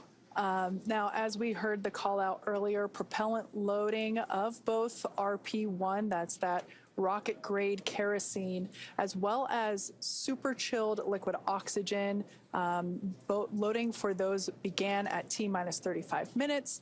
Everything is looking good for both Falcon 9 and Dragon at the moment. Teams are working, no major issues. The range is green and weather is looking awesome. Our percent of violation of launch requirements for the weather, those are the rules that we have to follow in order to make sure that we're able to launch. We only have a 5% chance of violating those rules, so that's pretty good for Florida. Now, soon we'll hear the SpaceX launch director inform the crew when loading of cryogenic helium will begin. We'll first see that occur on stage 1 at T-minus 30 minutes, and then stage 2 will begin its cryogenic helium loading about 4 minutes later. Now, stage 2 RP loading should wrap up at T-minus 20 minutes and 30 seconds. And then as we approach T-minus 16 minutes and 30 seconds, we'll hear the call out that stage 2 liquid oxygen loading has begun. We do that as late as possible in the count to make sure that that liquid oxygen can stay as cold as possible. Now, by the time Falcon 9 is ready for liftoff, we will have loaded nearly 1 million pounds of propellant onto the vehicle. That's roughly the weight of a large commercial airliner at maximum takeoff weight. Today's mission has an instantaneous launch window, which means that there is 1 exact second when Falcon 9 must lift off to properly target the space station. That is different from many satellite missions where the launch window can last several minutes or hours and the spacecraft can adjust its orbit after launch. If a hold is called at after this point, now that we've gotten into our propellant loading, we will have to scrub for today and target our next backup opportunity, which is most likely going to be Sunday around the same time. This is when the Earth's rotation will bring the launch site back into alignment with the station's orbit, while also having the correct weather rule following that we need. So for now, Jesse is going to preview West Coast recovery operations for us. Thanks, Kate. Now we are at T-minus 31 minutes and counting and getting closer to getting our Crew-12 crew astronauts out into space. Now once the mission is complete and it's time for the crew to return back to Earth, Dragon will target... Stage 1 cryo-helium loading. Dragon will target one of several Pacific splashdown zones supported by SpaceX. Those splashdown locations are off the coast of California near Los Angeles, Oceanside, and San Diego. The recovery vessel Shannon is staged out of Long Beach and ready to support operations when Dragon returns.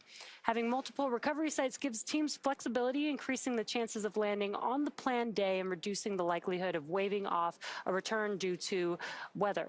So that's a look way into the future when our crew returns back to Earth, but let's rewind a bit to when we had a chance to hear Crew-12's thoughts about the spacecraft taking them up to space today. When I first go into a cockpit, I first want to understand what language this cockpit speaks. I've spent a ton of hours in cockpits, and I can tell every cockpit has its own personality. All aircraft and all spacecraft are fundamentally tools. We use them to accomplish a mission. We have a Boeing 737 or an Airbus 320 that takes us from point A to point B to see our families, right? You can't land a 737 on an aircraft carrier, and you can't put 200 people in an F-18. So you need to design the aircraft or spacecraft to the mission. The Dragon model was really more for not a completely autonomous vehicle with, the future implication of having non-professional astronauts flying in this vehicle. So really designed for a different type of outcome, and that makes this vehicle much more autonomous. There's less real kind of stick and rudder type action, in terms of flying an aircraft. The computer makes me a better pilot because it can do things that I can't do, and that frees me up to do the things that only I can do. You can't fly Dragon without the computer, but you also cannot fly Dragon without 10,000 people down here on the ground. The people in the control room, the people that built it here in Hawthorne, in Houston, and around the world. We are just the very tiny tip of the spear of the thousands, really tens of thousands of people that support, not only support, but make it possible to get us up to the International Space Station and back safely. It's a pretty awesome expression of teamwork.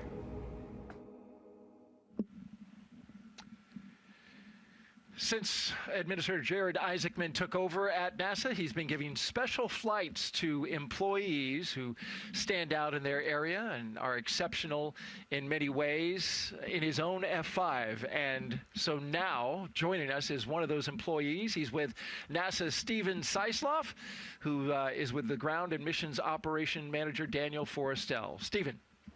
Hey, thank you, Daryl. We are here with Daniel Forrestel. He is the manager for ground operations and mission operations for Commercial Crew Program.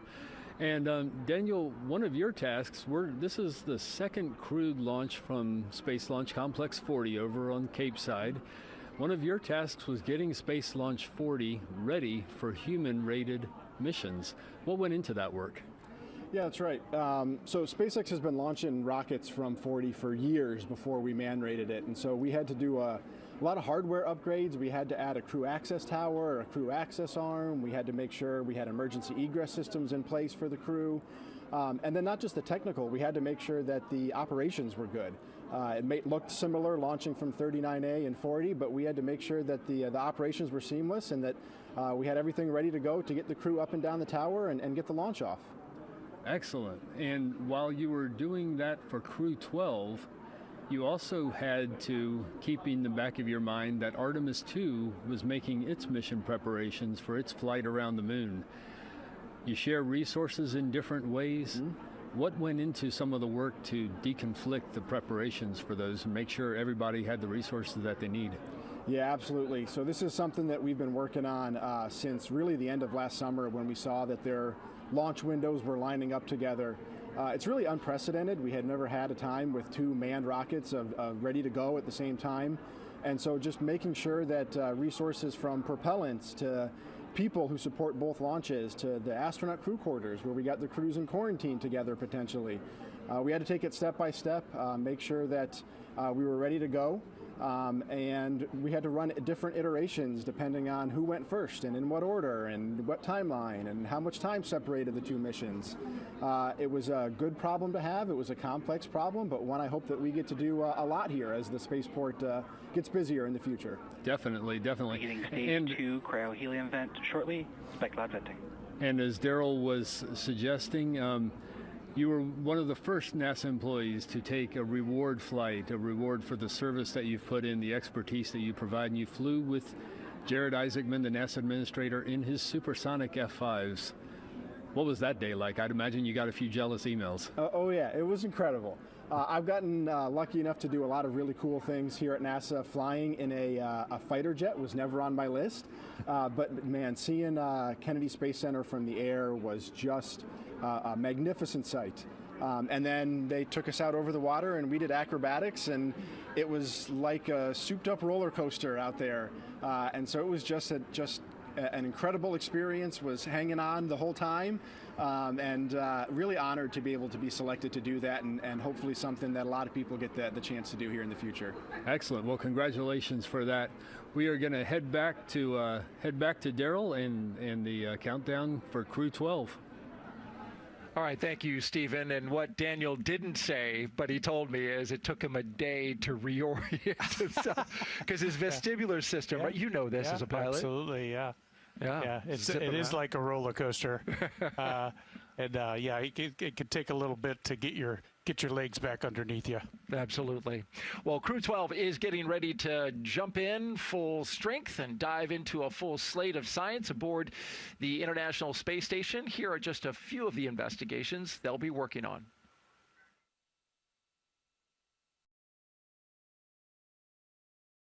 This is a compact system designed to produce intravenous saline from drinkable water. The goal, on-demand IV fluids for medical care, a critical capability for future long-duration missions far from Earth. And then there's VEG-06 that you see here. This research examines how spaceflight affects the relationship between plants and nitrogen-fixing microbes. What scientists learn here could help improve food production, not just in orbit, but also for future missions to the Moon and eventually Mars. And speaking of moon missions, over at nearby Launch Complex 39B, well, there it is. 4 astronauts are expected to lift off on NASA's Space Launch System rocket for a 10-day journey around the Moon. Launch for Artemis 2 is currently scheduled for no earlier than March 6th. Launch window opens at 8:29 p.m. Eastern Time. Actually, we know this to be in early March. That date, of course, will depend on what happens with the latest wet dress. Last month, the Artemis 2 rocket made a major move, rolling from the Vehicle Assembly Building to Pad 39B for the first time. The 4.2-mile journey to the pad took about 12 hours as the moon rocket inched into position. There you see the firing room 1 and the team there conducting the operation. A few weeks ago, the teams conducted a wet dress rehearsal, a full practice countdown that loads the rocket with real cryogenic propellant, more than 700,000 gallons in all. The countdown moved through most of terminal count until a hydrogen leak around the 5-minute mark triggered a cutoff. The vehicle was safely detanked. The seals were replaced, those responsible for the leak, and another wet dress rehearsal will be scheduled soon. Orion will carry Reed Wiseman, Victor Glover, and Christina Cook, along with Canadian astronaut Jeremy Hansen, around the moon and back. And Wheels, you are intimately involved with where this Artemis program is going, of course, and that is landing on the moon, as we're looking live at the rocket that will take those astronauts around the moon and in upcoming missions land on the moon. As we mentioned at the top of the broadcast, you're helping train the next generation of astronauts to be able to land on the moon. So what is going on? Talk about that challenge and where we're at right now. So, of course, our mission back to the moon is going to require, we went back to the Apollo archives, and we talked to several Apollo astronauts, Charlie Duke and Harrison Schmidt, wow. the biggest help to our team so far, just trying to replicate what they did and build on that. So we're learning how to fly helicopters, and so we can do vertical landings and takeoffs, and so to kind of put that into the muscle memory of our pilots. We're also going to have motion-based simulation that will be lunar simulation, and then you'll be seeing coming on the near horizon a lunar lander training vehicle as well, a vehicle that can replicate lunar dynamics in flight. So we're very excited about our training strategy, getting back to the moon. I love, and I'm jealous that you got to tap into the Apollo guys in order to help this. And there's a beautiful shot of the moon from our fine production crew here at the Kennedy Space Center that is manning all these beautiful views that you're looking at today, including there at Launch Complex 39B. For more Artemis 2 updates, just scan the QR code that is now at the bottom of your screen. It's going to take you to a website, which is nasa.gov/Artemis. You'll have all the updates and information that you need to see to understand the mission and follow it closely. All right, right now, let's send it back to SpaceX in Hawthorne, California for the latest update there. Thanks, Daryl. And we did just hear that call out that RP1 on stage 2 is completely full. So great news. You're continuing to see some clouds of condensation build up around the rocket there. That is completely expected and normal as part of this fueling process.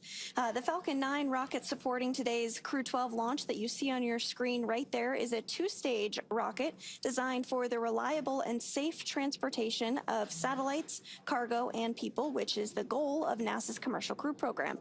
At the top of Falcon 9 today, the crew is sitting inside Dragon Freedom. There are currently 5 Dragon spacecraft supporting human spaceflight missions.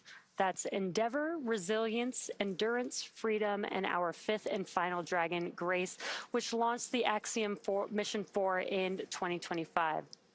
Designed with safety as the highest priority, Dragon is capable of carrying up to 7 passengers to and from Earth orbit. And Dragon has 16 Draco thrusters that can be used in space to help navigate the spacecraft to its destination, each providing 90 pounds of force. That doesn't include the 8 Super Draco thrusters used for an abort, which are no longer active once the crew is in orbit.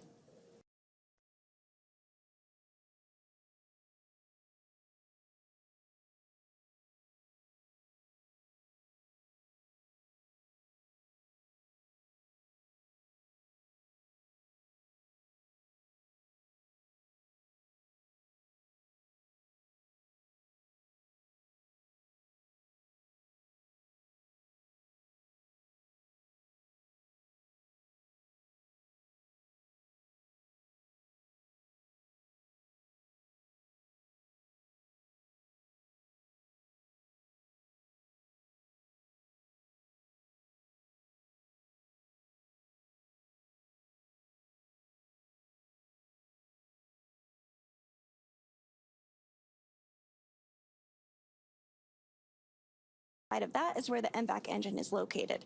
The inner stage connects the 2 stages and houses the center pusher that allows the first and second stage to separate during flight.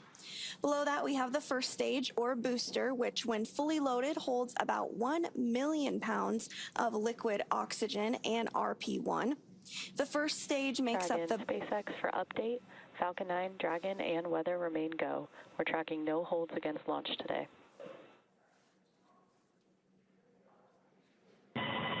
Dragon copies. That's great news. And you just heard it there, a call to the crew inside Dragon Freedom that everything continues to progress well and look good for launch today, now 17 minutes and 19 seconds away. Now, the first stage makes up the bottom 2/3 of the vehicle and has 9 Merlin M1D engines at the bottom, which generate more than 1.7 million pounds of thrust. Now, to reach orbit, the vehicle needs to go fast, hitting an orbital velocity of about 28,000 kilometers per hour just to keep from falling back to Earth. Now, that's fast enough to lap the Earth in about 90 minutes. About 2.5 minutes into flight, the first stage will separate and make its way back to Earth. Meanwhile, Dragon separates from the second stage and continues its roughly 34-hour journey to the space station. Now, it is early morning out there, but today's booster is heading back to our newest recovery. Stage 2 LOX load is starting. Our booster is heading back to our newest recovery site, our landing zone 40 at Cape Canaveral Space Force Station, which you can see the graphic there on the screen. It's highlighting the landing zone next to the pad there. This will be our first landing at this new site and the booster's second time returning back to Earth. With T0 coming up in about 16 minutes, our teams are doing a series of system checks to ensure Dragon and Falcon 9 are ready. Let's check in with Kate on that countdown. Thanks, Sandra. Overall, it's been a clean march to launch this morning, and we are still on track for an on-time launch. Now, the countdown is the framework that syncs all teams up, and we're monitoring lots of different factors as we get closer to liftoff. If everything goes as expected, we'll see Falcon take to the sky at 5:15 a.m. Eastern or 2:15 a.m. Pacific.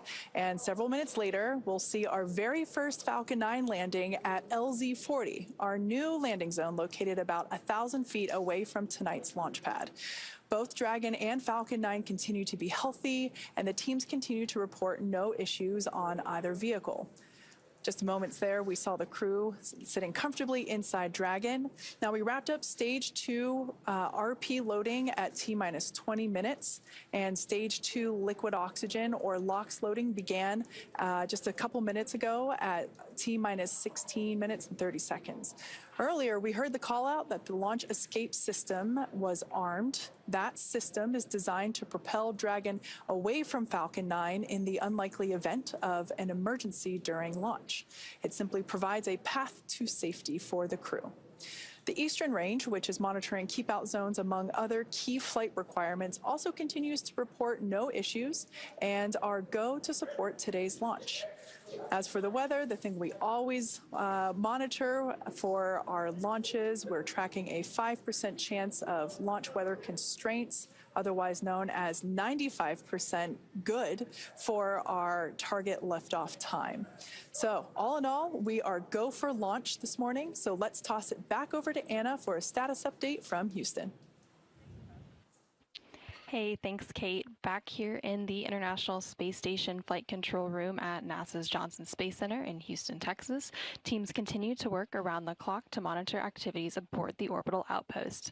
Leading the team inside the room is Flight Director Garrett Hain, and the NASA team here in Mission Control Houston, the SpaceX team in Hawthorne, California, and the astronauts aboard the International Space Station will track the autonomous docking of Dragon Freedom when they enter what is known as joint operations.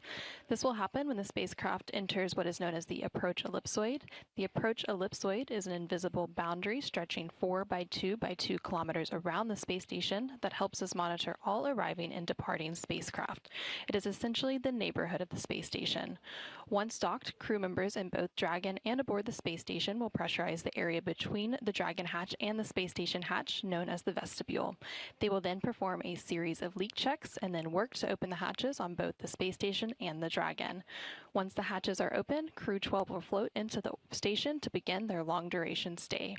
Following today's launch, we are tracking a targeted docking at approximately 2:15 p.m. Central, 3:15 p.m. Eastern on Saturday, January 14th. About an hour and a half after docking, we do anticipate that the hatches will be opened, and when they enter the orbital outpost, Crew-12 will be greeted by the rest of their Expedition 74 crew and will come together for a brief welcoming ceremony. For now, that's all from us here in Mission Control Houston as the anticipation continues to build for a launch in just under 15 minutes. How's it looking on the Space Coast, Daryl? Well, it's looking great here. We're 95% go. We have beautiful clear skies and everything remains on track. No constraints as we enter the final 10 minutes. And Wheels, I want to turn to you now. As a former International Space Station commander, you know what it means to hand over a vehicle, a crew, and a station to the next generation of flyers. You also know that this crew, although they know the science they're working on, might end up working on some things they don't even know that they might encounter. Sure, yeah. I flew with Shannon Walker who I believe is listening today. Love Shannon. And Shannon's awesome. She's a brilliant PhD scientist. I am not. And so I was doing some science. We were about 2 weeks into a 6-month mission. And I was working my science, and Shannon came to me. She said, the potty's broken. Ooh. And so we had a couple seconds of mini panic attack. And then she said, if you fix the potty, I'll do all of your science for the rest of the day. I thought, that is such a deal. Is that a trade-off? So it took me about 90 minutes, but we fixed that potty, and I found out that if you could fix the potty on a spaceship, you're guardian of the galaxy. Wheels the Flummer to the rescue. Absolutely. Really quickly, we're going to hear some final words from Jessica Meir, the commander, before they lift off. She's got these words composed. Perfect. Yeah, she's amazing. We're looking forward to hearing that. And so with just about 11 minutes to go, we'll send it back to Hawthorne for the final steps of today's countdown. Dragon, SpaceX, confirmed crew displays are configured for launch.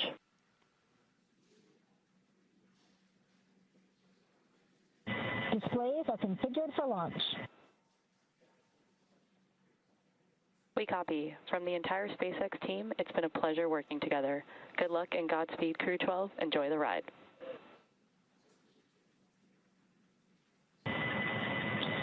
In a few moments, we will leave the ground, but not the people who brought us here. This mission is the result of years of dedication, preparation, and trust. To the teams at NASA and SpaceX, Roscosmos, ESA, JAXA, and CSA, your work stands on this pad with us. Every test, every checklist, every decision has led to this moment. Thank you for your tireless dedication and attention to detail. We launch not as individuals, but as representatives of something much larger. We carry the flags of our countries and our space agencies, but most importantly, we carry humanity's intrinsic curiosity and desire to explore. Looking around me at the diversity of backgrounds and experiences with me in this cockpit and on the teams supporting us around the planet, it is clear that when we work together, we can accomplish extraordinary things. We stand on the shoulders of giants. This expression is trite, but true. Generations who dared to imagine beyond what they could touch, who turned risk into knowledge, and who left behind a foundation strong enough to push further. These giants also include our families, our friends, and loved ones. You share the weight of this journey in ways that few ever see, and remind us that nobody reaches the horizon alone. When we look back at Earth from orbit, it will be your faces, your voices, and your sacrifices that travel with us. Crew-12 is ready. We are honored to represent our agencies, our nations, and the shared human desire to explore, to look up, to ask what lies beyond, and to go together. We carry this responsibility with humility and with awe. Over to Jack. In human spaceflight, passion isn't a coincidence. It's a choice. Whether you're welding hardware, programming software, or piloting a spacecraft, every one of us chose the difficult path that got us here today in this moment.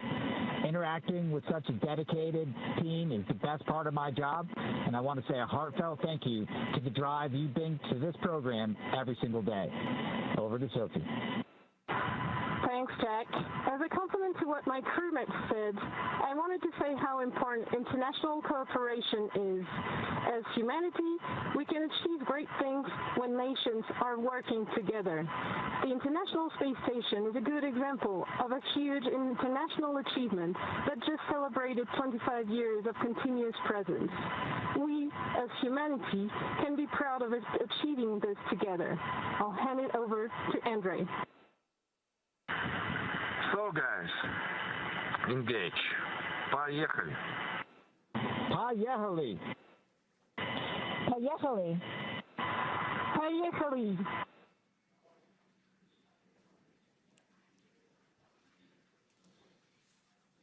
And some incredible, beautiful, awe-inspiring words from our Crew-12 crew inside of Dragon. Freedom now approaching 7 minutes to liftoff. That was wonderful to hear. Engine chill has started. It will be about a 9-minute ride to orbit, which is around the time of second stage cutoff today. Dragon and the second stage will continue to coast for a few minutes after that, prior to separation. And on the ride uphill, we will hear a variety of call-outs on performance as we approach the in-orbit portion into the final countdown. We'll also hear some call-outs for various abort zones for both the first and second stage. So we'll be sharing more about those abort zones as we get closer. But just a quick check-in with our fueling here. RP1 is at 100% full. LOX is at 92%. Stage 1, RP1 load is complete. Oh, and that call out just right on time. Stage 1 is complete as well.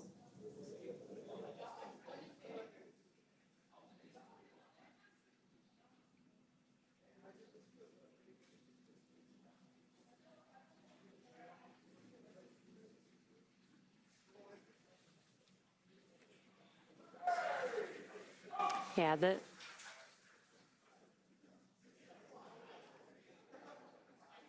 next milestone coming up will be at T-minus 5 minutes, and that'll be when Dragon will transition to configure for terminal count. That's basically when Dragon will go on internal power.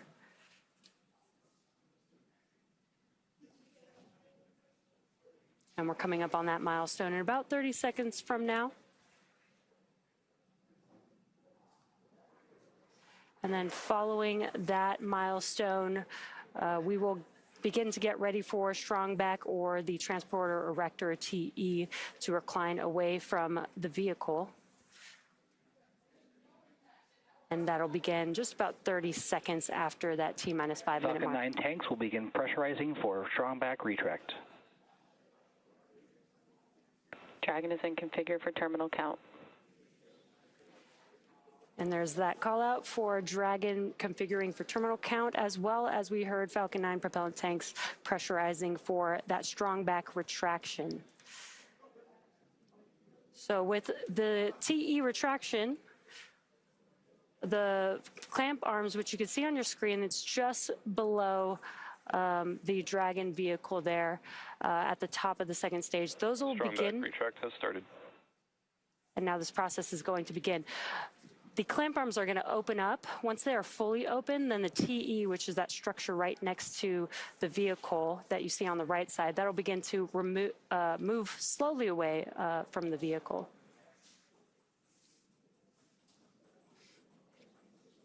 And there you can see on your screen that those clamp arms are starting to open up now. So it will reach full recline by T-minus 3 minutes and 40 seconds. And the TE rolls Falcon 9 out to the pad, raises it vertical, and stays connected through the final seconds before liftoff. It provides fuel, power, telemetry, and command connections between ground systems and the vehicle. And the next major milestone that we are awaiting this morning is that Stage 1 LOX load is complete. Propellant is loaded late in the countdown, which is intentional because that colder propellant is denser, and denser propellants mean more performance out of the same tanks. The colder it is, the more mass you can move. Before any of that propellant flows, though, the plumbing and engines are chilled down. This prevents thermal shock and boil off when the ultra-cold liquid starts moving. You may hear that referred to as engine chill. Loading wraps in 2 steps. The first stage finishes around T-minus 3 minutes. We'll hear that call out here any second. And the second stage finishes about a minute later. And you are seeing those white clouds of vapor on... Stage 1 LOX load is complete. Right on time, as expected. Stage 1 LOX load is complete, and you are seeing those white vapor clouds on your screen. This is normal and will continue as we do get closer to launch. Yeah, and that call out was for... Dragon is in terminal count and is on internal power. That call out was for Stage 1 liquid oxygen loading completion, but Stage 2 is still actually loading that cold liquid oxygen, which will wrap up at the T-minus 2 minute mark in just about 25 seconds from now. Once liquid oxygen is complete, that'll mean that there is 1 million pounds of propellant loaded on Falcon 9, and that includes RP-1, a highly refined kerosene, and liquid oxygen, which is super chilled to over 300 degrees below zero.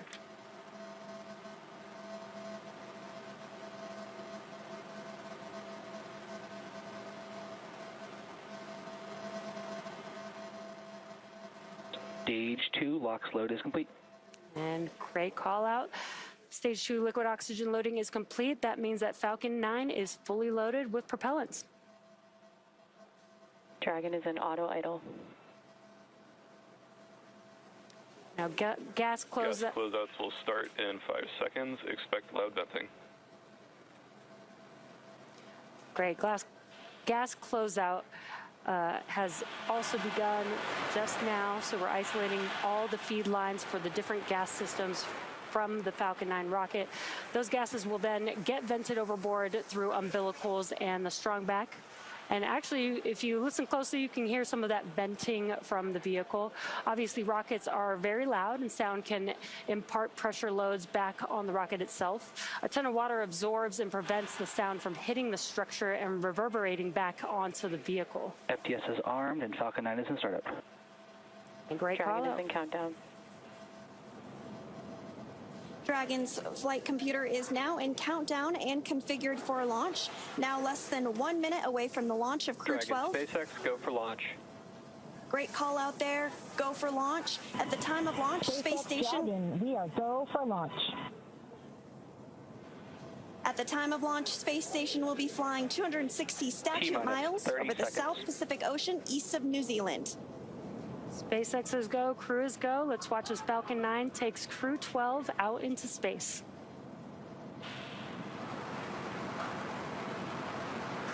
T-minus 15 seconds.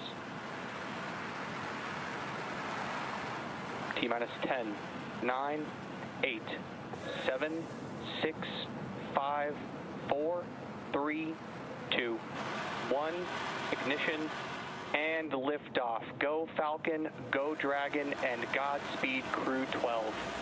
And liftoff. Freedom flies bound for the International Space Station.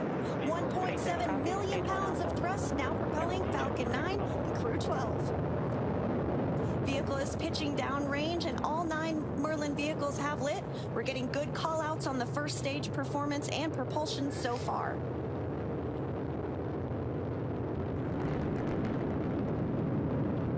Plus 30 seconds into the Crew-12 mission on board Dragon and Falcon 9. The vehicle is going to throttle down in preparation for max Q. That's the largest structural load that the vehicle will see on Ascent. Power and telemetry nominal. Good call outs there. Stage 1 throttle down. There's that call out for stage 1 throttle down. Pass through max Q in a few seconds here. Max Q. Great news. We have passed through max Q. Vehicle is supersonic. That call out that the vehicle is supersonic means it's traveling faster than the speed of sound. Stage 1 throttle up. Stage 1 now throttling up. 1 Bravo. That call out for 1 Bravo Copy, 1 means Bravo. we're in the second and final abort mode for the first stage, continuing to get good performance. The crew is now already pulling over 2 Gs. Next up, we'll have a couple events happening in rapid succession. First is that engine chill on the second stage MVAC engine, and then we'll have MECO, or main engine cutoff, where the 9 engines on the first stage will cut off ahead of the first and second stages, separating from one another. Then the single Merlin vacuum engine on the second stage will ignite, continuing to carry Crew-12 to orbit, while the first stage begins its journey back to Earth. The 9 Merlin engines are starting to throttle down and standing by for MECO, or main engine cutoff. Stage 1 throttle down. There's that call out. And in just a few seconds here, we will have MECO stage separation, stage 1 flip maneuver for the booster to make its way back to Earth, SES-1, and the start of the boost back burn. MECO. 2 Alpha. Copy, 2 Alpha. Stage separation confirmed. And back position.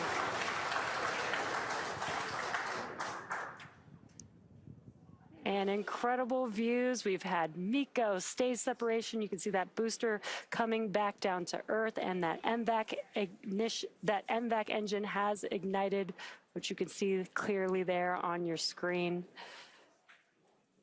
And the Dragon spacecraft with Crew-12 is still attached to the Falcon 9 second stage. The next milestone that we have coming up will be the start of the Stage 1 boost back burn. And that burn is the first of 3 burns that Stage 1 has to help it return back to Earth.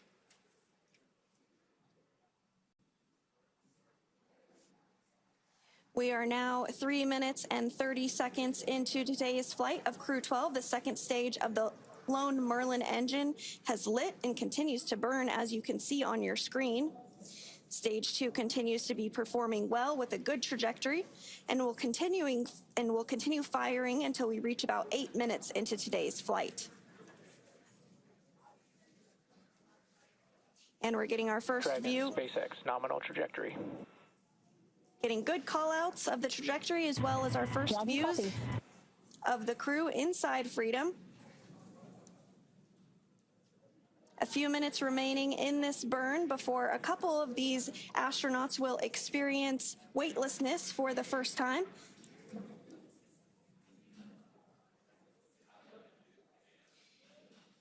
The crew's G-load did dip right when we hit that MECO, or main engine cutoff event, and now it's going to continue to build up again until the second stage shuts down.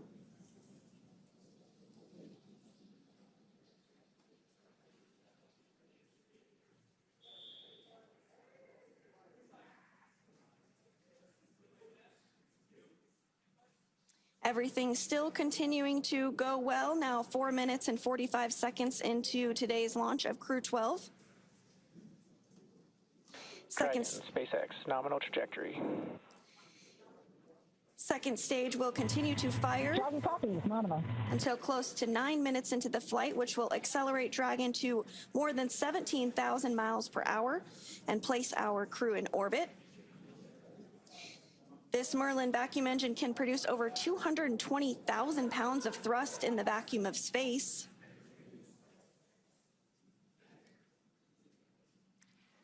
Meanwhile, the first stage booster is now on its way back to landing zone 40. Stage 1 is coasting, has already coasted to apogee, and the grid fins are helping to guide it back to Earth.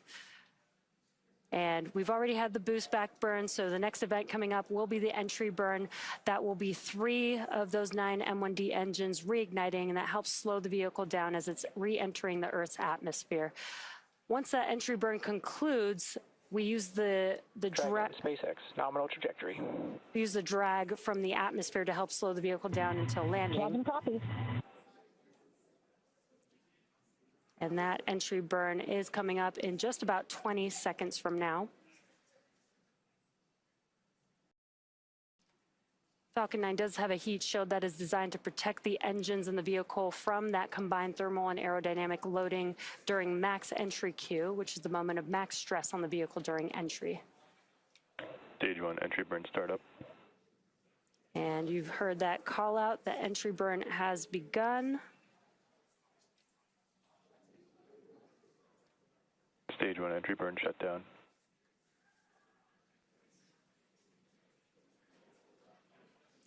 And the entry burn has concluded for the first stage vehicle. 2 of 3 burns done. Next up will be the landing burn for the first stage.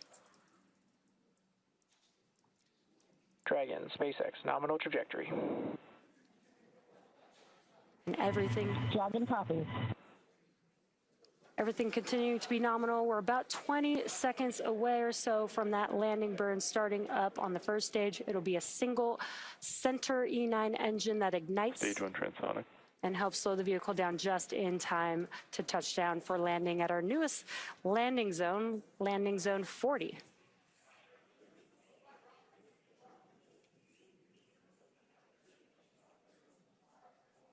We have just a couple minutes.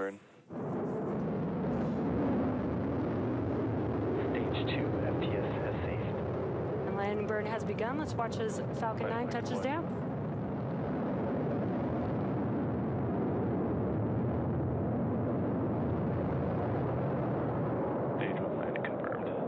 And what an excellent view of Falcon 9 touching down for the very first time at landing zone 40 at Cape Canaveral Space Force Station. Congratulations, that is so exciting to see. And on your screen, you also have a great view of the second stage continuing to fire. That burn is going to last for just about another minute, and then we'll have SECO, or second engine cutoff, which will occur where the lone Merlin vacuum engine cuts off and stops firing. Stage 2 is in terminal guidance. Once that happens, the second stage will continue to coast for about 3 minutes while still attached to Dragon, until Dragon is then commanded to separate. At this point, Dragon will be flying free with Crew-12 on board and in Earth's orbit. Shannon. Copy, Shannon. And that call out for Shannon refers to Shannon, Ireland, and is our final abort zone in the second stage. Continuing to get good performance. After this second Stage 2 shutdown. There we had that call out for SECO and engine shutdown. Dragon, SpaceX, we have a nominal orbit insertion. That is great news here. Dragon copies, nominal insertion. Wonderful ride. Hearing good call-outs following second stage. Disarmed. You heard that call out that the crew is in a nominal or as expected orbit. So again, we're going to continue to coast for a few minutes after SECO to allow those rates and motion from the burn to settle out. There are some small reaction thrusters on the upper part of the second stage that can be used to counteract any residual motion, basically making sure that we're in a stable coast before Dragon separates from Falcon, which will happen, as you see on your screen, right on time. Dragon now flying free. Dragon separation confirmed.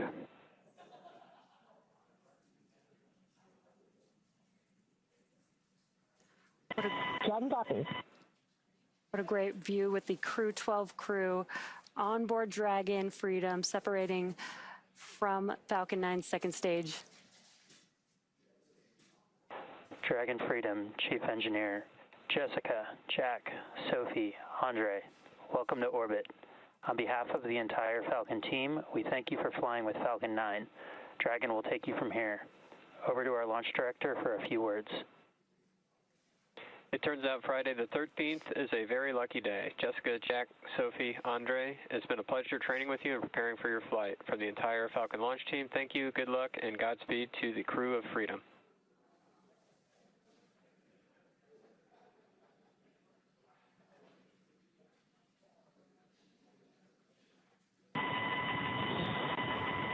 Thank you, team. That was quite a ride.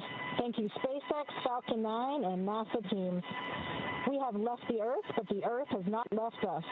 When we gaze at our planet from above, it is immediately clear that everything is interconnected.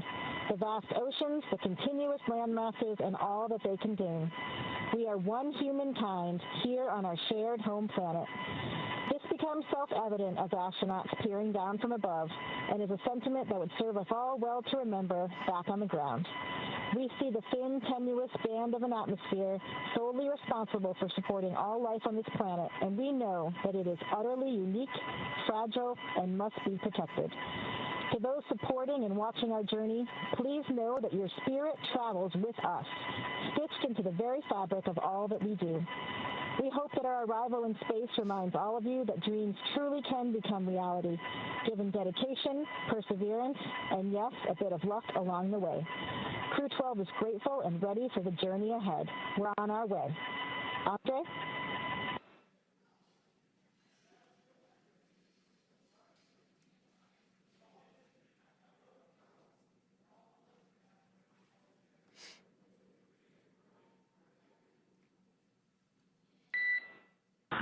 Центр управления, экипаж Dragon Freedom на связи. Мы на целевой орбите. Все системы работают штатно. С этой высоты наша Земля выглядит невероятно хрупкой и целостной.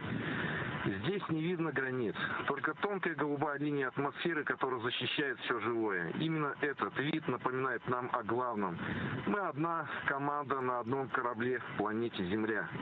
Каждый виток вокруг нашей общей голубой колыбели – это доказательство того, что возможно, когда наши нации объединяют знания.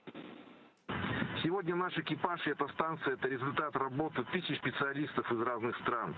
Мы здесь не как представители отдельных государств, а как человечество, которое исследует космос, чтобы лучше понимать и дом. Мы продолжим работу на благо всех. Спасибо за доверие и поддержку. Dragon, Freedom, связь с вами.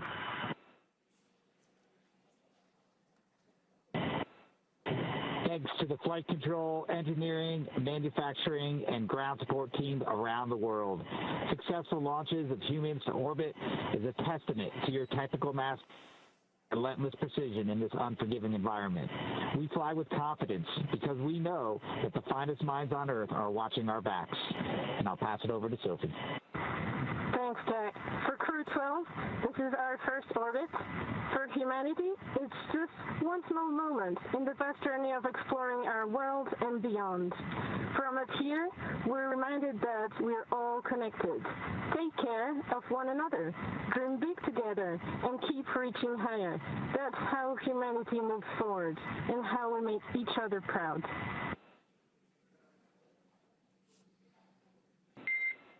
We copy and appreciate those words, Crew-12. We saw nominal dehumidifier activation and service section Draco checkouts. Nose cone deploy continues nominally as well. And we copy all. Thanks, Mary. With those words from our 4 Crew-12 astronauts, the crew is now well on their way to the International Space Station. That is, of course, their destination where they will be docking tomorrow. You also heard a call out that the nose cone was underway for deploying. The hooks are driving to open up that nose cone. It's going to remain open all the way through the journey uphill, as well as once Freedom docks to the International Space Station, and will remain open throughout the mission and will close once the crew does depart about 9 months from now after their science and research mission. So it was wonderful to see Crew-12's launch today. Congratulations to the NASA team, the SpaceX team, and of course to Crew-12. It's great to see you on orbit. Yeah, again, we did get confirmation that the nose cone deploy is underway. The 6 hooks that hold the nose cone in place during the launch and ascent portions have to retract, and then the nose cone will be able to start to swing open and deploy. This uncovers a number of critical systems for the flight up to the space station, including the forward bulkhead thrusters and the docking hatch. And the call from the Corps here in Hawthorne indicated that we did have good checkouts of the 12 Draco thrusters around the service section. 4 to go after we get the nose cone open and the ECLIS, the environmental control and life support system, activated inside Dragon. And we've got a view here, seeing that the nose cone, this is from the forward bulkhead section of Dragon, this nose cone is opening up, and that's what you're seeing on your screen. It's about 30% open at this moment. Soon the crew will be able to get their visors open and get out of their suits and settle in for the ride to the space station. And again, this does take a few minutes for the nose cone to fully open. It's a pretty slow and steady process, but it is underway. And it has been an exciting and jam-packed series of events following the liftoff of Crew-12 at 2:15 a.m. Pacific time today. Crew-12 is comprised of NASA astronauts Jessica Meir, Jack Hathaway, as well as ESA, or European Space Agency astronaut Sophie Adenot, and Roscosmos cosmonaut Andrey Fedyaev. They are now safely in orbit following an approximately 9-minute ride after a liftoff from Space Launch Complex 40 in Florida. The crew now has a 30 24-hour journey before they reach their destination, the International Space Station. Docking is targeted for February 14th at 3:15 p.m. Eastern, 12:15 p.m. Pacific to the space-facing port of the station's Harmony module. Between now and then, Dragon will perform a series of burns as it catches up to the space station, and that first burn will be a phase burn, which will occur about 30 minutes from now. Human spaceflight has come so far in the last 6 years with Dragon. In addition to flying people, SpaceX's Dragon spacecraft also enables researchers the opportunity to fly critical science to orbit. So far, SpaceX and Dragon have carried more than 1,000 research experiments to and from low Earth orbit, both to the International Space Station and on our free flyer missions. From DNA sequencing to 3D printing studies enabled by Dragon and the space station test a variety of technologies, systems, and materials that will be needed for future long-duration exploration missions. Every mission yields critical research and learnings that help make life both on Earth and in space better. And flights like today's help us continue to lay this foundation for our future among the stars and continue our mission to make life multiplanetary.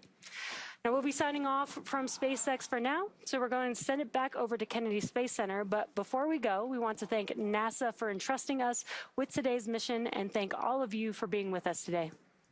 Absolutely, Jesse. And we did just get confirmation as well that the nose cone is 100% open and opened as expected. So that was the last major milestone that we were tracking from here on our end. But I do want to say thank you to SpaceX as well for everything that you do and all of you who tuned in as well to support today's launch. We are going to say goodbye from here in Hawthorne until we pick back up coverage for docking beginning at 1:15 p.m. Eastern tomorrow, February 14th, for targeting docking to the space. Dragon, SpaceX, we saw a nominal nose cone opening, TCS, and forward bulkhead Draco checkouts. Dragon copies. And again, that confirmation that nose cone is fully open. There are 5 minutes remaining in our current ground station pass. At this time, you are welcome to introduce your zero-G indicator.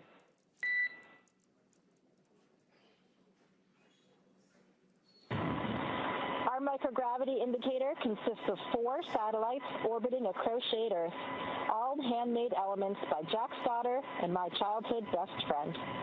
Each crew member selected a personal symbol or satellite. A tether links each satellite to the Earth, representing our connection to our families, friends, and our one shared home. I chose a panda holding a mushroom, 2 adorable symbols of environmental importance and cultural fascination. Pandas are modern icons of species preservation and international diplomacy, and a pivotal character in my childhood. Mushrooms, the fungi, are the great decomposers, with all life on Earth depending on them to keep our soils healthy and food webs functioning.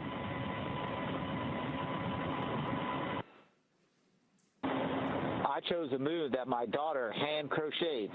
Each color woven into the design represents a member of our family or cherished shared activity. By bringing this piece with me, I keep our bond close, allowing me to relive happy memories while looking forward to the ones we'll create when I return.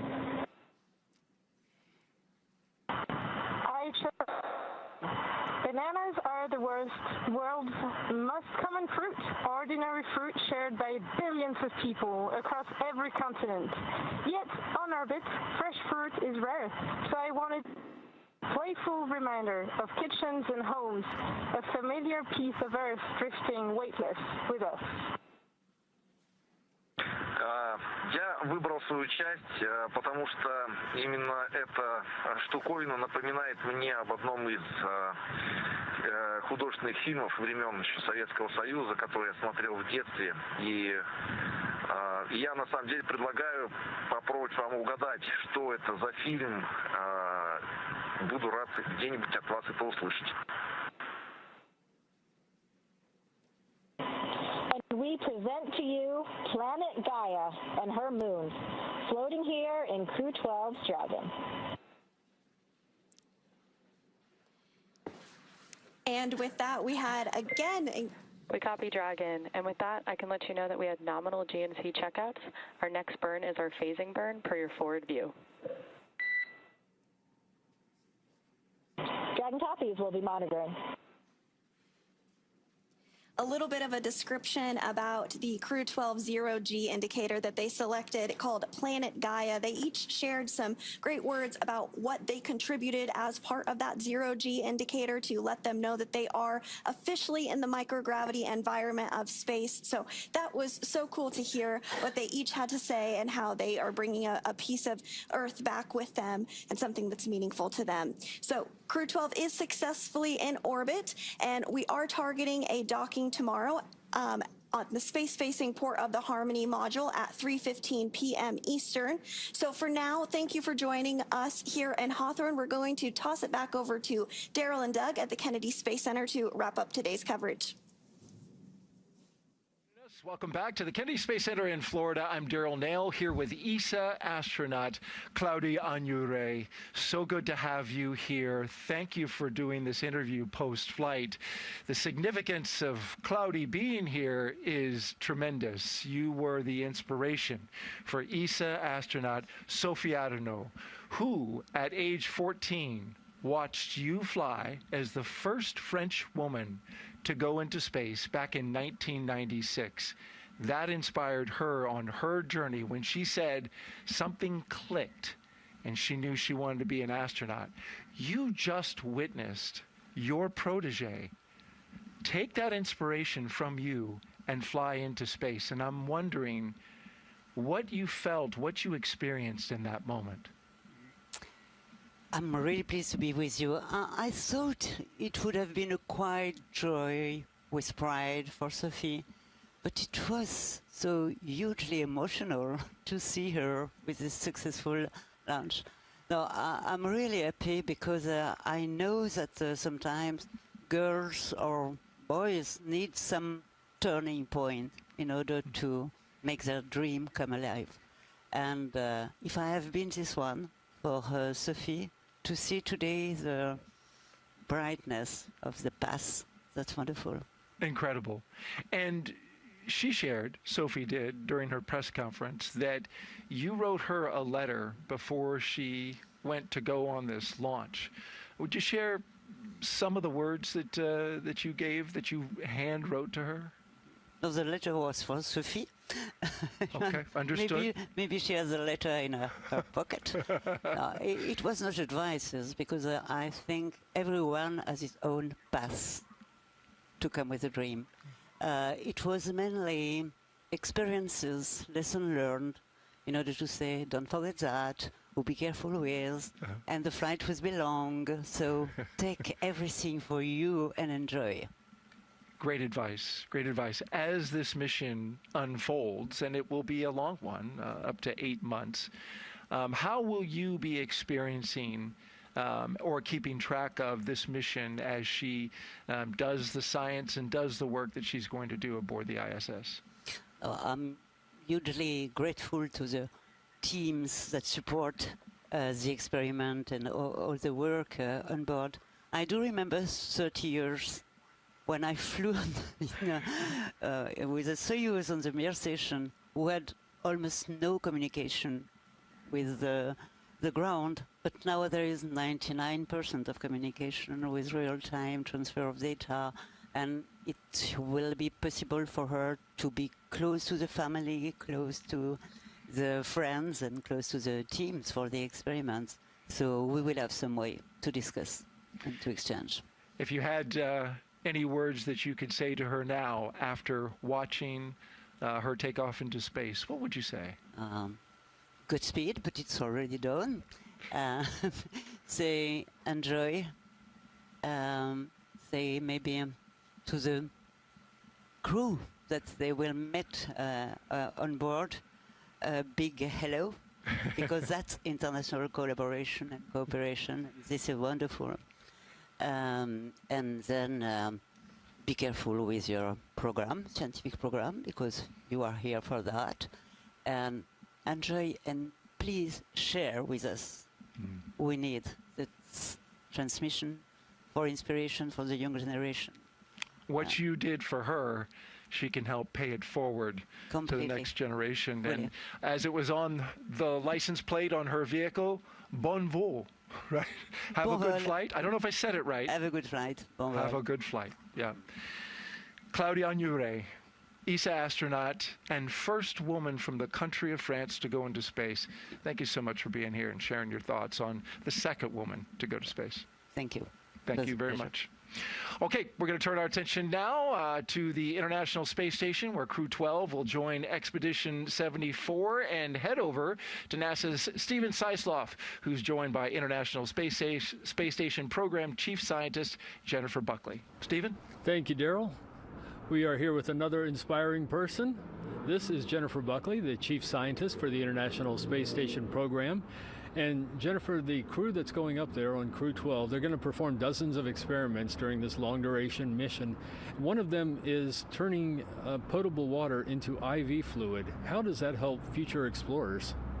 That's right. Out of about the 250 experiments this crew will perform, one of them is IV Gen Mini. So this is building off of some research we've already done on ISS, learning how to make IV fluid bags real-time on orbit. So commercially, those off-the-shelf only last about 16 months. So it's really important as we step out into the solar system to explore that we're able to support the crew medically, and so we're going to be doing a tech demo on board. Outstanding. Now, Artemis 2, that's lifting off in a few weeks. They've, of course, been informed by a lot of the research that's taken place on station. What are some of those ties between space station research and what the Artemis 2 crew is going to be doing? You know, space station is a perfect proving ground for exploration both to the moon and Mars. So for the vehicle itself, a lot of the life support systems are informed by the research that we've done on ISS, proving out those systems, everything from their onboard toilet to their water-based fire extinguisher to help keep the crew safe, inform how we do spaceflight safely as we go farther. Excellent. And when you're looking at Artemis 3, the mission coming up that'll land astronauts on the moon, how is the space station research that's taking place now helping with that mission? Space station research, not only do we have the astronauts do research, but they also are subjects themselves. So we've learned a lot about astronaut health through the time of International Space Station. We also, on Artemis 2, are flying tissue chips with crew cells on them. So this is really neat. It's a program we started on the International Space Station. So we're going to be taking a look at the effects of crew members as they leave low Earth orbit. And then finally, you know, those beautiful views of Earth that we see from the International Space Station are also really science. And so all of the imagery and technology that we've developed from that are going to help us take imagery and analyze the surface of the moon as well. Outstanding, outstanding. Thank you so much for being here this morning, Jennifer. And Daryl, we will go back to you and Doug and looking at how bright the future looks thanks to all this science taking place. Absolutely, Stephen, and thank you very much to you and Jennifer Buckley for her interview. Well, we had some social media questions that we weren't quite able to get to, but Wheels has promised me he wants to answer them. So we're going to get those questions to him, and then he's going to post the answers on his X account, Astro Wheels. So thank you for following through on that. Absolutely. It's actually Astro_Wheels. Okay, Good note. So I'll meet you there. On X. Thank you very much. We appreciate that, Wheels. Absolutely. Well, that is going to do it for today's launch coverage, but of course, Crew-12's journey is just getting started. After the beautiful liftoff from Cape Canaveral Space Force Station and a successful trip to orbit, the crew is now on their way, catching up to the International Space Station. Docking is targeted for Saturday at 3:15 p.m. Eastern Time. NASA Plus coverage begins at 1:15 p.m. Eastern Time. And so, Doug, as they get ready to dock with the International Space Station, the excitement of being in space for the first time will be this first 1 day and 10 hours, and then they'll get to work when they get into the space station. Absolutely. And actually the approach to the rendezvous and docking with the space station, when you first pick up the space station in the windows, it's like, wow, it's like a castle in the sky, you know. So it's just quite amazing as you approach the station. It took my breath away seeing how large it was. It's how magnificent it looked in the sky. And one of the things they'll be seeing, what we've been seeing from the X accounts of the astronauts and the International Space Station, is the solar activity is so high. Have you been seeing some of the northern lights that come from space? Incredible. Yeah, absolutely. Follow these astronauts that are on board, and they're going to be taking some incredible imagery of the lights at the poles, so the northern lights and the southern lights as well. And they're beautiful on the ground, as we know, but up in space, the red-topped part of those green ribboned waves, it's so crystal clear. It's beautiful. As he said, make sure you check out those X accounts. Absolutely. On the space station, it looks like rain, like green and red rain, and it lights up the underneath of the space station is glowing, glowing red and green from the lights. It's just quite amazing. The aurora, yeah. That is a wow factor like no other. All right. Well, thank you very much, Wheels. You can follow along with Crew-12's journey to the station by listening in on real-time mission audio, the same operational comms used by the flight controllers. Just scan that QR code that you see at the bottom of your screen. You can use your phone, take a screenshot of it, and tune in later on. We'll pick back up with live broadcast coverage about 2 hours before docking right here on NASA Plus. Wheels, thank you so much for sharing this moment for us, for all your incredible stories and information and guiding us through today's launch coverage. We greatly appreciate it. It's a great pleasure. Thank you so much for having me. We look forward to hearing more about your work on the human landing system and getting to the moon. Absolutely. Stay tuned. You're going to hear more from Wheels. So to all of our guests and our teams at NASA and SpaceX, our production team, for the great job they did today, and to you watching around the world, thank you so much for being part of today's launch. From Launchpad to low Earth orbit, we're going to take a look now, going all the way back to the beginning, the moments from suit up to orbit. Have a great morning, everyone. It began inside the historic astronaut crew quarters, where SpaceX teams helped each crew member into their custom pressure suits. Before heading out, the crew paused for a final pre-launch tradition. You see it there, the card game, gathering around the table. It's a way to set the tone and leave any bad luck behind. Then it was time to step outside. The crew walked out to greet family, friends, and supporters, following a path walked by every NASA astronaut since Apollo 7 in 1968. A short time later, the crew climbed into their Teslas, beginning the ride out to Launch Complex 40, escorted by security through Kennedy Space Center and onto the Cape Canaveral Space Force Station. As they arrived at the pad, the crew got out and got their first close-up look at the Falcon 9 rocket that you see there. And then they walked across their crew access arm in pairs, first the commander and pilot, then the mission specialist, and then we saw them climb into Dragon and get into their seats for flight. Inside the spacecraft, seats were rotated into position, and the suit leak checks were performed as the countdown continued. Ignition and liftoff. Go Falcon, go Dragon, and Godspeed Crew-12. And liftoff. Freedom flies, bound for the International Space Station. 1.7 million pounds of thrust now propelling Falcon 9, Crew-12. Vehicle is pitching downrange, and all 9 Merlin vehicles have lit. We're getting good call-outs on the first stage performance and propulsion so far.